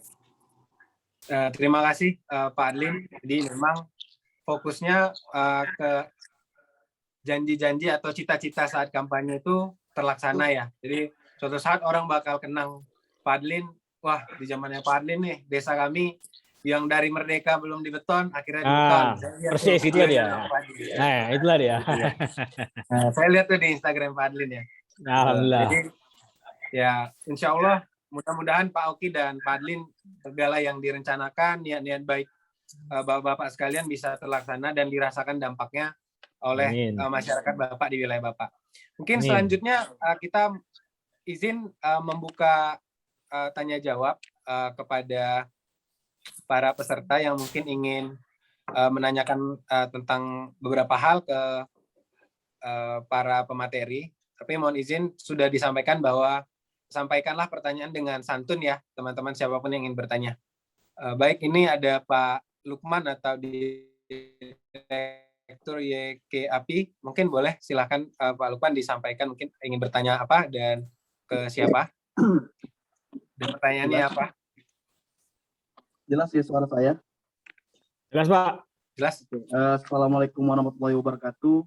Terima kasih Bang membuat diskusi yang luar biasa menurut saya, menarik sekali gitu kan, karena memang kita tahu memang peran pemimpin yang baik adalah pemimpin yang sering diskusi dengan masyarakat gitu kan.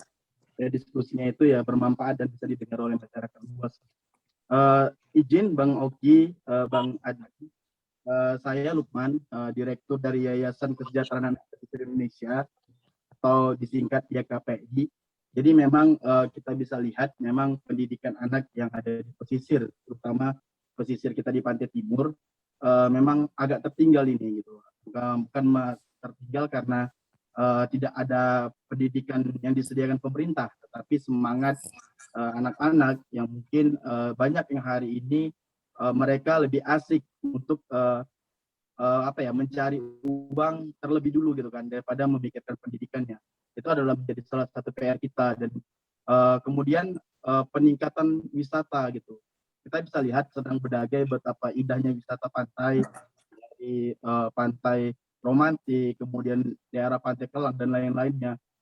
Begitu juga batu bara dengan Pulau Salanama, kemudian dengan wilayah-wilayah didukung oleh industri, terutama Inalum dan Pelindo 1. Saya berharap memang peningkatan wisata yang berbasis anak. Ya, wisata anak ini adalah wisata yang menjunjung hak-hak anak, terutama hak anak bagaimana bisa aman dan nyaman di dalam wisata. Jadi sebenarnya saya sedikit memperkenalkan, sebenarnya saya juga pernah bekerja sama Pelindo 1 dan alhamdulillah kita mendapatkan binaan BUMN terbaik se-Indonesia. Ini ada buku saya, Pak. Nanti mungkin saya bisa kirim ke Pak Adli, kemudian Pak Oki tentang penataan wilayah pesisir Indonesia. Yang ini buku sudah diterbitkan oleh Kementerian Pemberdayaan Perempuan dan Perlindungan Anak Republik Indonesia dalam praktek sinergi baik antara pemerintah dan lembaga masyarakat dalam mewujudkan kampung wisata ramah anak. Jadi itu sih saya ingin gitu kan bisalah para pemerintah membuka peluang-peluang diskusi kecil gitu. Kita siap kok membantu, terutama kita dari yayasannya KPI, kemudian dari teman-teman dalam menciptakan wisata ramah anak, pembangunan ramah anak, dan desa ramah perempuan dan anak yang baru ini ditantangani oleh 3 menteri, Kementerian KPPA, kemudian Kementerian Dalam Negeri, dan Kementerian Desa dalam mewujudkan desa-desa ramah perempuan dan layak anak, di mana desa itu menjunjung hak anak dan melindungi perempuan dalam peningkatan perekonomian sesuai dengan arahan tersebut. Terima kasih. Saya kembalikan ke Bang Lukman. Baik, terima kasih Bang Lukman. Sudah ditangkap ya Pak Oki dan Pak Adlin pertanyaannya. Monggo dari Pak Adlin boleh. Baik, terima kasih Pak Lukman. Ini saya perlu ketemu nih dengan Pak Lukman nih. Bagusnya Bapak datang ke Sergei, kita diskusi. Saya tunggu di kantor Bupati, kapan Bapak ada waktu, kita diskusi banyak lebar soal masalah wisata ramah anak dan perempuan tadi yang ada di yang Pak bukunya tadi mungkin saya juga pengen baca Pak. Mungkin bisa dimasukkan masukan untuk kami. Jadi gini Pak, memang ini tantangan berat bagi kami Pak, bagi pemerintah. Saya pikir siapapun pemerintahnya mengalami kondisi yang sama. Saya dulu pernah jadi anggota DPRD di Medan dan hari ini saya kebetulan jadi wakil bupati Serang Beragai. Memang wilayah pesisir itu sangat sulit Pak untuk kita, ya bukan sangat sulit ya, bisa. Insya Allah tapi kita optimis bisa. Tapi memang tantangannya berbeda dengan wilayah perkotaan atau wilayah pinggiran lainnya atau wilayah pegunungan sekalipun. Memang di sini jadi tantangan berat karena dari kecil sepertinya saya lihat, secara sekilas saya melihat dan saya dalami, anak-anak itu sudah diajari mengenal uang dari mulai kecil Pak. Sudah diajari cari udang, sudah diajari cari ikan, sudah diajak melaut dan sebagainya. Dan ini menjadi persoalan bagi kita. Kita melihat bagaimana kondisi anak-anak di Serang Beragi, khususnya wilayah pesisir, memang mohon maaf sekali, astagfirullahaladzim, yang laki-laki tamat SMA sudah mau nikah, yang perempuan tamat SMP juga sudah nikah, dan akhirnya punya banyak anak, penghasilan pas-pasan itu juga dari mulai pagi sampai sore di warung kopi, besoknya melaut untuk makan sama untuk ngopi aja. Hasilnya begitu terus Pak. Jadi memang kita perlu punya terobosan-terobosan Pak untuk bagaimana menyelesaikan persoalan-persoalan di wilayah pesisir Pak. Kami meyakini Pak, pendekatan yang kami lakukan pada hari ini bisa memberikan dampak positif Pak kepada masyarakat di wilayah pesisir. Bagaimana kita sekarang sudah mendorong orang-orang pesisir untuk wajib sekolah. Bagaimana anak-anak di wajib pesisir tadi dipaksakan Pak. Kita bakal memaksa. Nggak usah kerja dulu Pak. Udahlah, nggak usah kerja dulu, nggak usah mikirin uang dulu, pikirin sekolah aja dulu Pak. Sekolah-sekolah tinggi. Supaya apa Pak? Supaya nasibnya berubah. Saya memberikan kalimat seperti itu Pak. Supaya nasibnya bisa berubah, supaya terjadi perubahan, supaya terjadi peningkatan taraf hidup, supaya menjadi baik lah Pak di masa-masa yang akan datang. Dan itu terus kita dorong Pak. Bagaimana mungkin orang nggak sekolah bisa kaya tuh nggak, bagi saya tuh ya 1 banding berapa lah itu Pak, berat Pak. Zaman sekarang ini pendidikan itu menjadi penting Pak. Pendidikan baik pendidikan formal maupun pendidikan informal Pak. Jadi pendidikan formal wajib kita dorong Pak supaya masyarakat tadi bisa menjadi orang terpelajar, dan pendidikan informal Pak supaya mereka menjadi orang yang berakhlak, beretika, memiliki disiplin yang kuat, memiliki pengetahuan, memiliki wawasan dan sebagainya Pak. Dan itu terus kita dorong Pak. Mungkin Pak Lukman punya saran-saran untuk pemerintah Pak. Kami dengan tangan terbuka, dengan sangat senang hati menerima Bapak di Senam Bedagai. Kalau Bapak punya cara, punya giat, punya program dan punya apapun juga Pak, sampaikan kepada kami Pak. Kita diskusi bersama, kita wujudkan pembangunan pendidikan di wilayah pesisir Pak. Dan kalau wisata anak dan ramah anak di Sergia saya kira sudah cukup banyak Pak.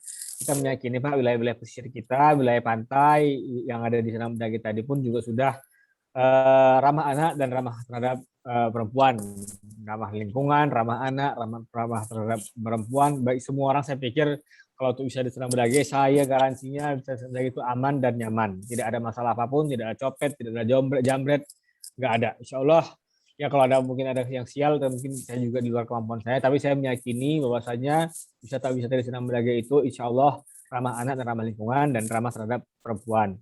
Jadi kalau untuk itu mungkin kita sudah lakukan, walaupun mungkin sekali lagi saya selalu tidak pernah berhenti belajar. Kalau ada masukan-masukan silakan dikritisi Pak, silakan diberikan masukan-masukan untuk semuanya untuk perbaikan-perbaikan yang ada di Kabupaten Senam Bedagai. Mungkin terima kasih Pak Lukman. Kalau ada lagi hal-hal lain, saya kira kita bisa diskusi. Datang aja ke Rampah Pak, kita ketemu di kantor, minta bukunya, saya pengen baca-baca, bikin ada masukan di sana, saya dengan senang hati menerima Pak. Terima kasih. Sebenarnya Pak, saya sering juga diundang oleh Dinas PPPA Senam Bedagai Pak. Ya, jadi kenapa nggak datang? Iya, Nah, kan jumpa aku lah, apa jumpa itu orang itu lagi? Aku pengen jumpa Pak Lukman. Saya dulu diundang gitu. Saya sering diundang oleh Dinas PPPA. Nah, sekarang aku yang undang, datanglah besok. Datang kapan ada waktu datang. Pak Lukman harus hadir tuh, udah diundang. Nah, udah datang aja. Bawa bukunya, biar kita bahas sama-sama. Dengan senang hati Pak. Saya tunggu Pak. Ya, Pak. Nah, oke. Wajib hadir tuh Pak Lukman. Jadi Pak terima Lukman kasih dipakai saya Pak di Lukman Batubara nanti. pertanyaannya. Terima kasih juga sudah memberikan ternyata anak dan perempuan itu juga penting untuk di dalam pariwisata terutama ya untuk dibuatkan semacam program bisa juga seperti itu ya Pak Lukman ya. Ya jadi tempat wisata itu harus ramah anak, ramah perempuan seperti itu ya. Baik, mungkin ini kita sepertinya terputus koneksi kepada Pak Oki, lagi coba kita hubungi. Mungkin pertanyaannya malah untuk Pak Oki ya ini ya. Ini ada pertanyaan dari Hadi Pak. Mungkin ada Hadi di sini, mungkin boleh Hadi utarakan pertanyaannya. Hadi? Belum ya? Belum, sudah tidak ada juga di ruang chat. Baik, ini ada yang menarik juga dari Pak David Ricardo. Boleh disampaikan aja Pak David Ricardo. Mungkin ada yang ingin disampaikan. Silakan Bang David. Oke, terima kasih. Selamat siang kepada Pak Wakil Bupati. Siang. Siang, Bang David. Ini Kak Nisa, Pak Bang Fal. Ini sedikit pertanyaan. Ini untuk mewujudkan rencana strategis nasional dalam mewujudkan pembangunan karakter sesuai dengan ideologi Pancasila. Ada 6 ciri pemuda bernalar kritis, kreatif, mandiri, beri takwa kepada Tuhan yang dapat bergotong royong. Pemerintah akan terkait karakter kaum pemuda ini. Itu yang agak sedikit bisa kami. Terputus Pak. Mohon izin Bang. Terputus Pak, saya nggak dengar Pak. Bang David. Oke, memang di chat saya udah buat. Untuk mewujudkan rencana strategis nasional dalam mewujudkan pembangunan karakter sesuai dengan ideologi Pancasila. Ada ciri pemuda itu kritis, yang Maha Esa, dan berakhlak mulia serta jiwa bergotong royong. Apa upaya pemerintah terkhususnya dan di sininya Pak Wakil Senam Bedagai yang sudah laksanakan proyek pembangunan karakter kaum pemuda? Oke Pak, oke saya tangkap Pak. Baik Pak. Jadi ya upaya pemerintah adalah bagaimana kita memberdayakan pemuda-pemuda yang ada di Kabupaten Brage secara optimal, secara maksimal, baik di jajaran-jajaran level-level tertentu sampai ke level-level pimpinan. Nah, hari ini hampir semuanya kelompok-kelompok pemuda di Seram Brage itu terberdayakan, Pak, insya Allah, walaupun secara bertahap-bertahap kita terus lakukan komunikasi, kita terus lakukan upaya-upaya dalam rangka bagaimana peranan-peranan pemuda tadi di tempat-tempat strategis bisa dilaksanakan, bisa dioptimalkan. Contohnya Pak, paling gampang Pak, dari 17 kecamatan yang ada di Seram Brage Pak, hampir 50%, hampir sekitar 40%-nya adalah camat-camat muda Pak. Mereka adalah pemilih muda yang kita harapkan bisa memberikan influencer kepada masyarakat di Seram Brage, khususnya pemuda, untuk bagaimana bisa menjadi seorang pemimpin yang kuat. Nah, itu jadi contoh Pak, bagaimana di jajaran-jajaran kepala bagian di Seram Brage Pak, itu juga diisi oleh anak-anak muda Pak. Bagaimana kita mendorong anak-anak muda di Seram Brage ini agar bisa berperan aktif dalam ikut serta dalam proses pembangunan dengan harapan Pak, dengan harapan nanti keluar sendiri Pak ideologinya Pak, ideologi yang kreatif, yang mandiri, yang beriman, bertakwa kepada Tuhan Yang Maha Esa, berakhlak mulia dan bergotong royong. Saya mengharapkan itu keluar sendiri Pak, jangan dipaksa-paksa, tapi dikerjakan bersama-sama sehingga karakternya terbentuk sendiri Pak. Kalau masalah soal karakter Pak, kita nggak bisa paksa Pak. Kita nggak bisa itu pompa, kita nggak bisa itu menekankan seperti di militer, kau harus begini, nggak bisa Pak. Tapi itu harus diberikan peranan-peranan sehingga karakternya tadi kuat Pak. Karakternya tadi keluar, karakter kepemimpinannya juga keluar. Pak David, saya juga yakin Bapak seorang pemuda, Bapak juga nggak bisa karakter dipaksakan Pak.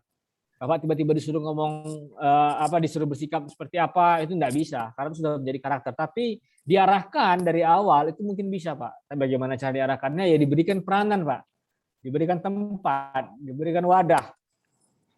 Nah, jadi kalau tempatnya ada, peranannya ada, dan ada wadahnya, saya meyakini Pak karakter-karakter pemuda di kita bisa menjadi baik Pak. Sama juga seperti kita Pak, bagaimana mungkin kita seorang anak muda bisa menjadi wakil bupati kalau kita nggak pernah dikasihkan wadah gitu. Karena wadahnya ada, kita berperan di situ Pak.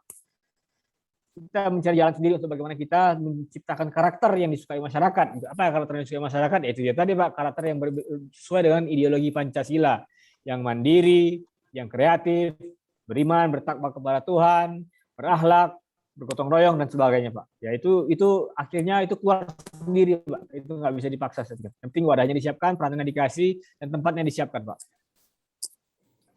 Baik, terima kasih Pak Adlin atas tanggapannya. Mohon izin dari Pak Oki sudah terhubung kembali Pak. Ya. Baik, saya mungkin ingin merefresh kembali Pak Oki.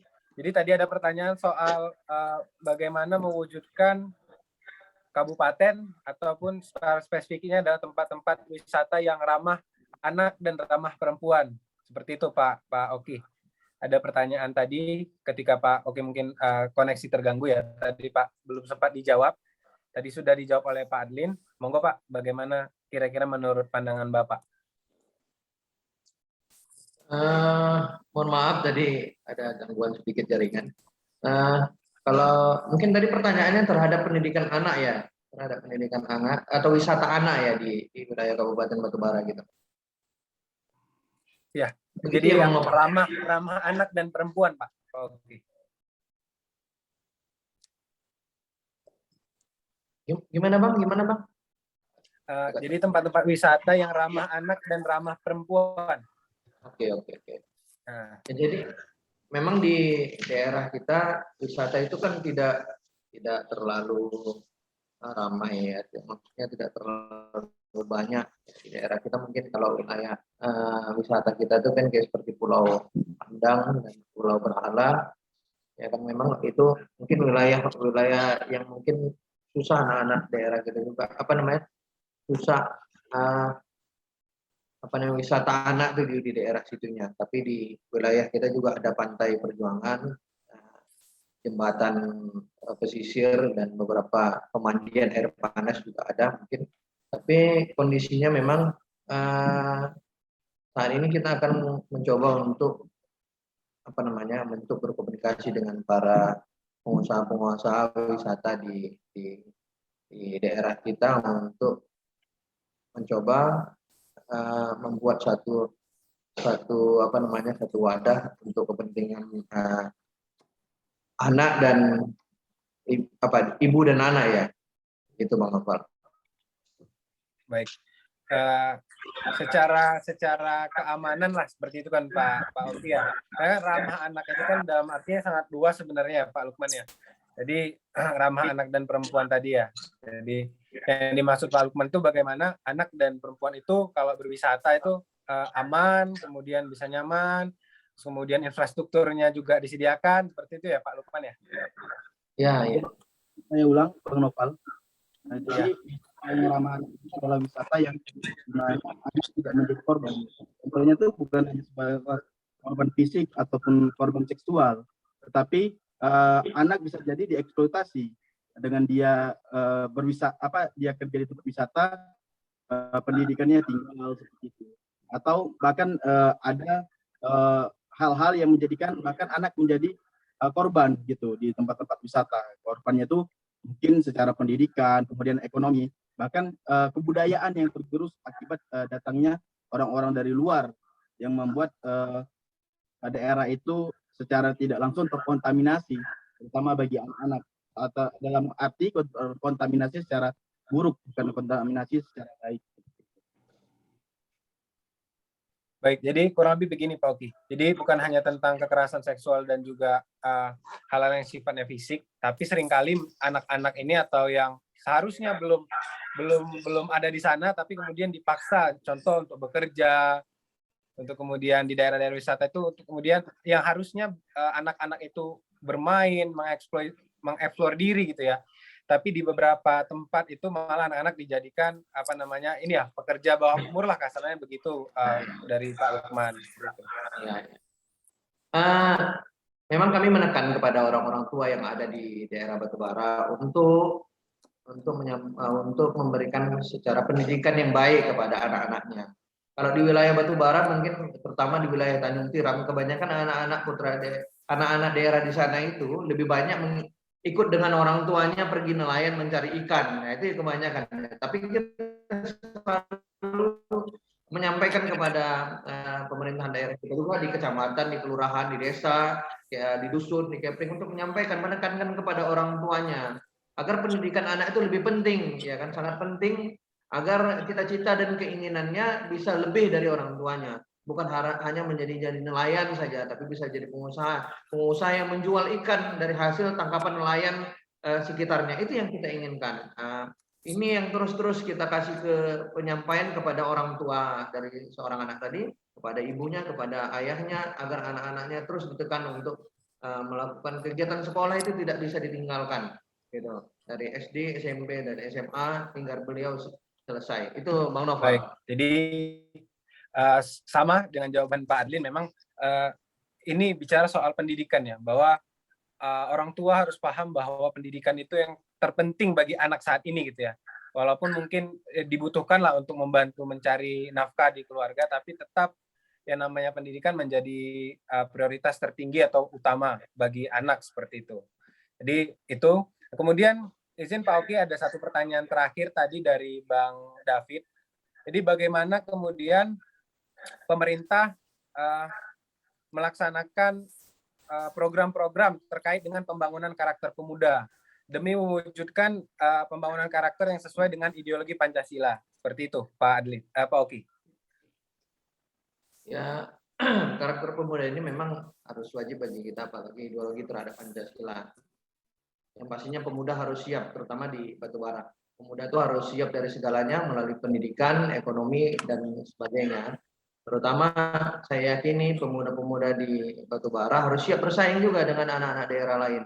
Mungkin ada yang lebih baik di Serdang Bedagi, di Medan, ya kan, di Asahan, ya. Tapi untuk daerah kami harus siap untuk bersaing dengan melihat kondisi potensi wilayah kami yang cukup lebih baik. Dan di Batubara juga sudah menyiapkan Pak Bupati pada saat itu menyiapkan waktu jam sebelum kami juga sudah menyiapkan perbuk peraturan Bupati untuk anak-anak putra daerah bisa diterima dan ditampung di perusahaan-perusahaan yang ada di Kabupaten Batubara. Jadi inilah persiapan-persiapan yang harus disiapkan pemuda-pemuda daerah Kabupaten Batubara, ya kan, agar mereka bisa bersaing. Jadi Kita juga berkomunikasi dengan beberapa sekolah SMA SMK yang ada di daerah kita agar memperkuat pendidiknya. Jadi kalau pendidiknya juga baik, insya Allah anak-anak yang dididik itu bisa memberikan hasil yang lebih baik dan bisa bersaing dengan orang di luar sana. Bukan hanya di Sumatera Utara, tapi di wilayah Jawa, ya kan. Banyak mungkin di daerah kami dari Jawa sana bisa bekerja di daerah kita, ya kan, dengan kondisi mungkin pendidikannya lebih baik. Tapi kita yakinlah, mungkin dulu kalau di daerah Batubara, mungkin dulu orang tuanya meyakini mencari ikan di laut lebih enak, ya kan, karena laut isinya banyak, ada ikannya banyak, udangnya banyak, ya kan, jadi hasil yang didapat juga lebih banyak. Tapi dengan berkurangnya pendapatan penghasilan sekarang, akhirnya orang tua berpikir usaha apa, pekerjaan apa yang bisa didapatkan untuk anak-anak daerahnya. Makanya kita meminta kepada orang tua agar pendidikan anaknya diperkuat, ya kan, semangat pendidikannya diperkuat agar bisa bersaing dengan di luar dari daerah Batubara. Dan mudah-mudahan dengan semangat kita, semangat kami di Batubara bisa memberikan semangat pemuda-pemuda di daerah Kabupaten Batubara. Mungkin begitu ya, Bang Noval ya. Baik, terima kasih Pak Oki. Jadi kami rasa memang semua dari kita sepakat bahwa tonggak kemajuan bangsa 5, 10, 20 tahun ke depan itu ada pada pemuda. Ditambah lagi kita sedang mengalami dan akan mengalami bonus demografi, di mana anak-anak usia produktif atau orang-orang usia produktif itu jumlahnya jauh lebih banyak dibandingkan orang-orang tidak usia produktif. Nah, ini menjadi sebuah keuntungan, tapi juga menjadi sebuah ancaman ketika kita mampu mempersiapkan anak muda itu punya kapabilitas, punya daya saing, maka bonus demografi tadi luar biasa. Kita bahkan bisa, ibaratnya bisa bersaing dengan orang-orang yang berasal dari ASEAN minimal seperti itu. Karena kita akan menghadapi bonus demografi yang, apalagi sekarang era citizen ya, world citizen. Jadi tidak ada batas-batas negara ya. Semua orang tuh bisa berkarya kemanapun, bisa bersaing dengan siapapun, kan seperti itu ya. Sehingga memang anak-anak muda itu menjadi tonggak penting bagi pembangunan daerah seperti itu. Baik, karena waktu kita sudah menipis, Pak Adlin dan Pak Oki, jadi mungkin pertanyaannya hanya 2 itu saja karena terkait dengan waktu juga. Mungkin pertama saya berterima kasih sebelum menutup kepada Pak Oki dan Pak Adlin. Kami tidak menyangka bahwa pemimpin-pemimpin kami yang biasa kami lihat hanya di Instagram dan kemudian di media seperti itu ya, hari ini rela gitu meluangkan 2 jam, 3 jam waktunya untuk sharing dengan kita, walaupun secara kuantitas jumlah kita tidak banyak di diskusi kali ini, tapi kami yakin bahwa kuantitas tidak menentukan, karena nantinya 18 orang, 20 orang pun yang mendapatkan ilmu hari ini kalau bisa dimaksimalkan, dimanfaatkan, disebarluaskan ilmunya, itu lebih baik dibandingkan kuantitas yang banyak, tapi kemudian setelah acara selesai begitu saja.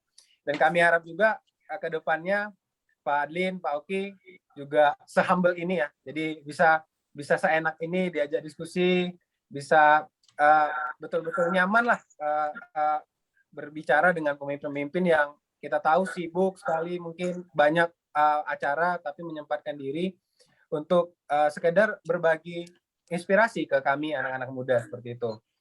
Dan ke depannya juga mungkin Bangun Sumut apabila ada program-program selanjutnya juga nanti kita mengharapkan agar Pak Adlin dan Pak Oki tetap bersedia hadir, dan juga apabila ada keluangan waktu mungkin nanti ke depan apabila pandemi sudah berakhir kita akan melakukan program-program secara offline seperti itu.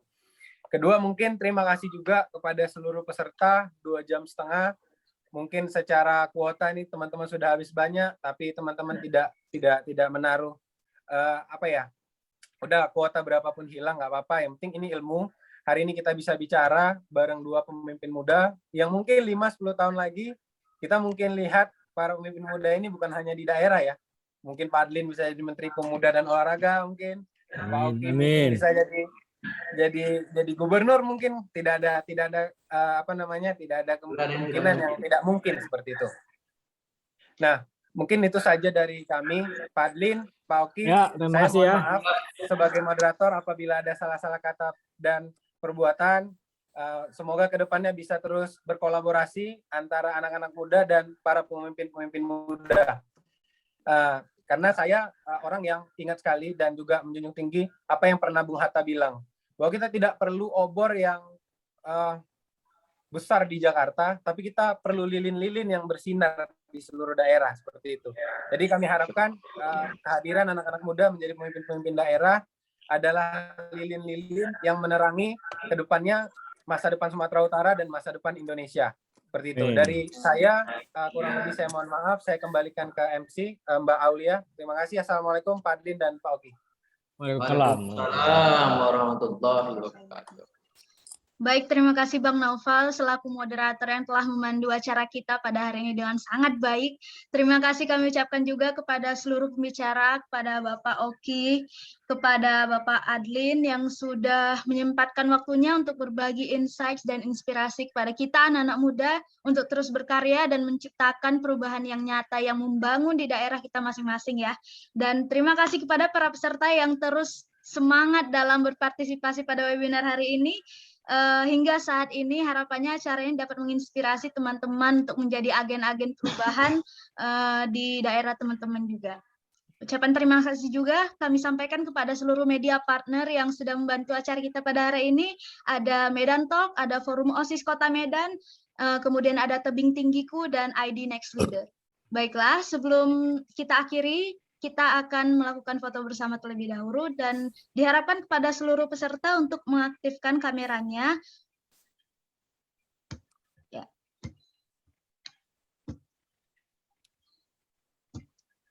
Oke.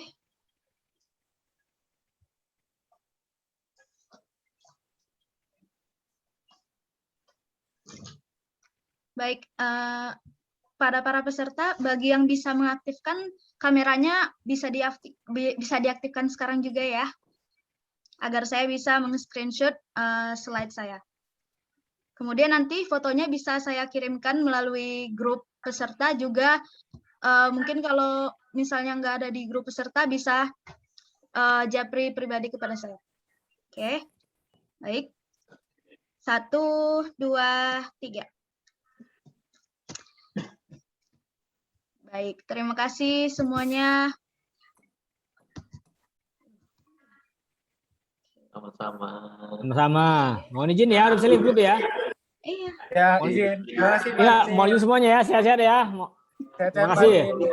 Assalamualaikum. Salam. Waalaikumsalam.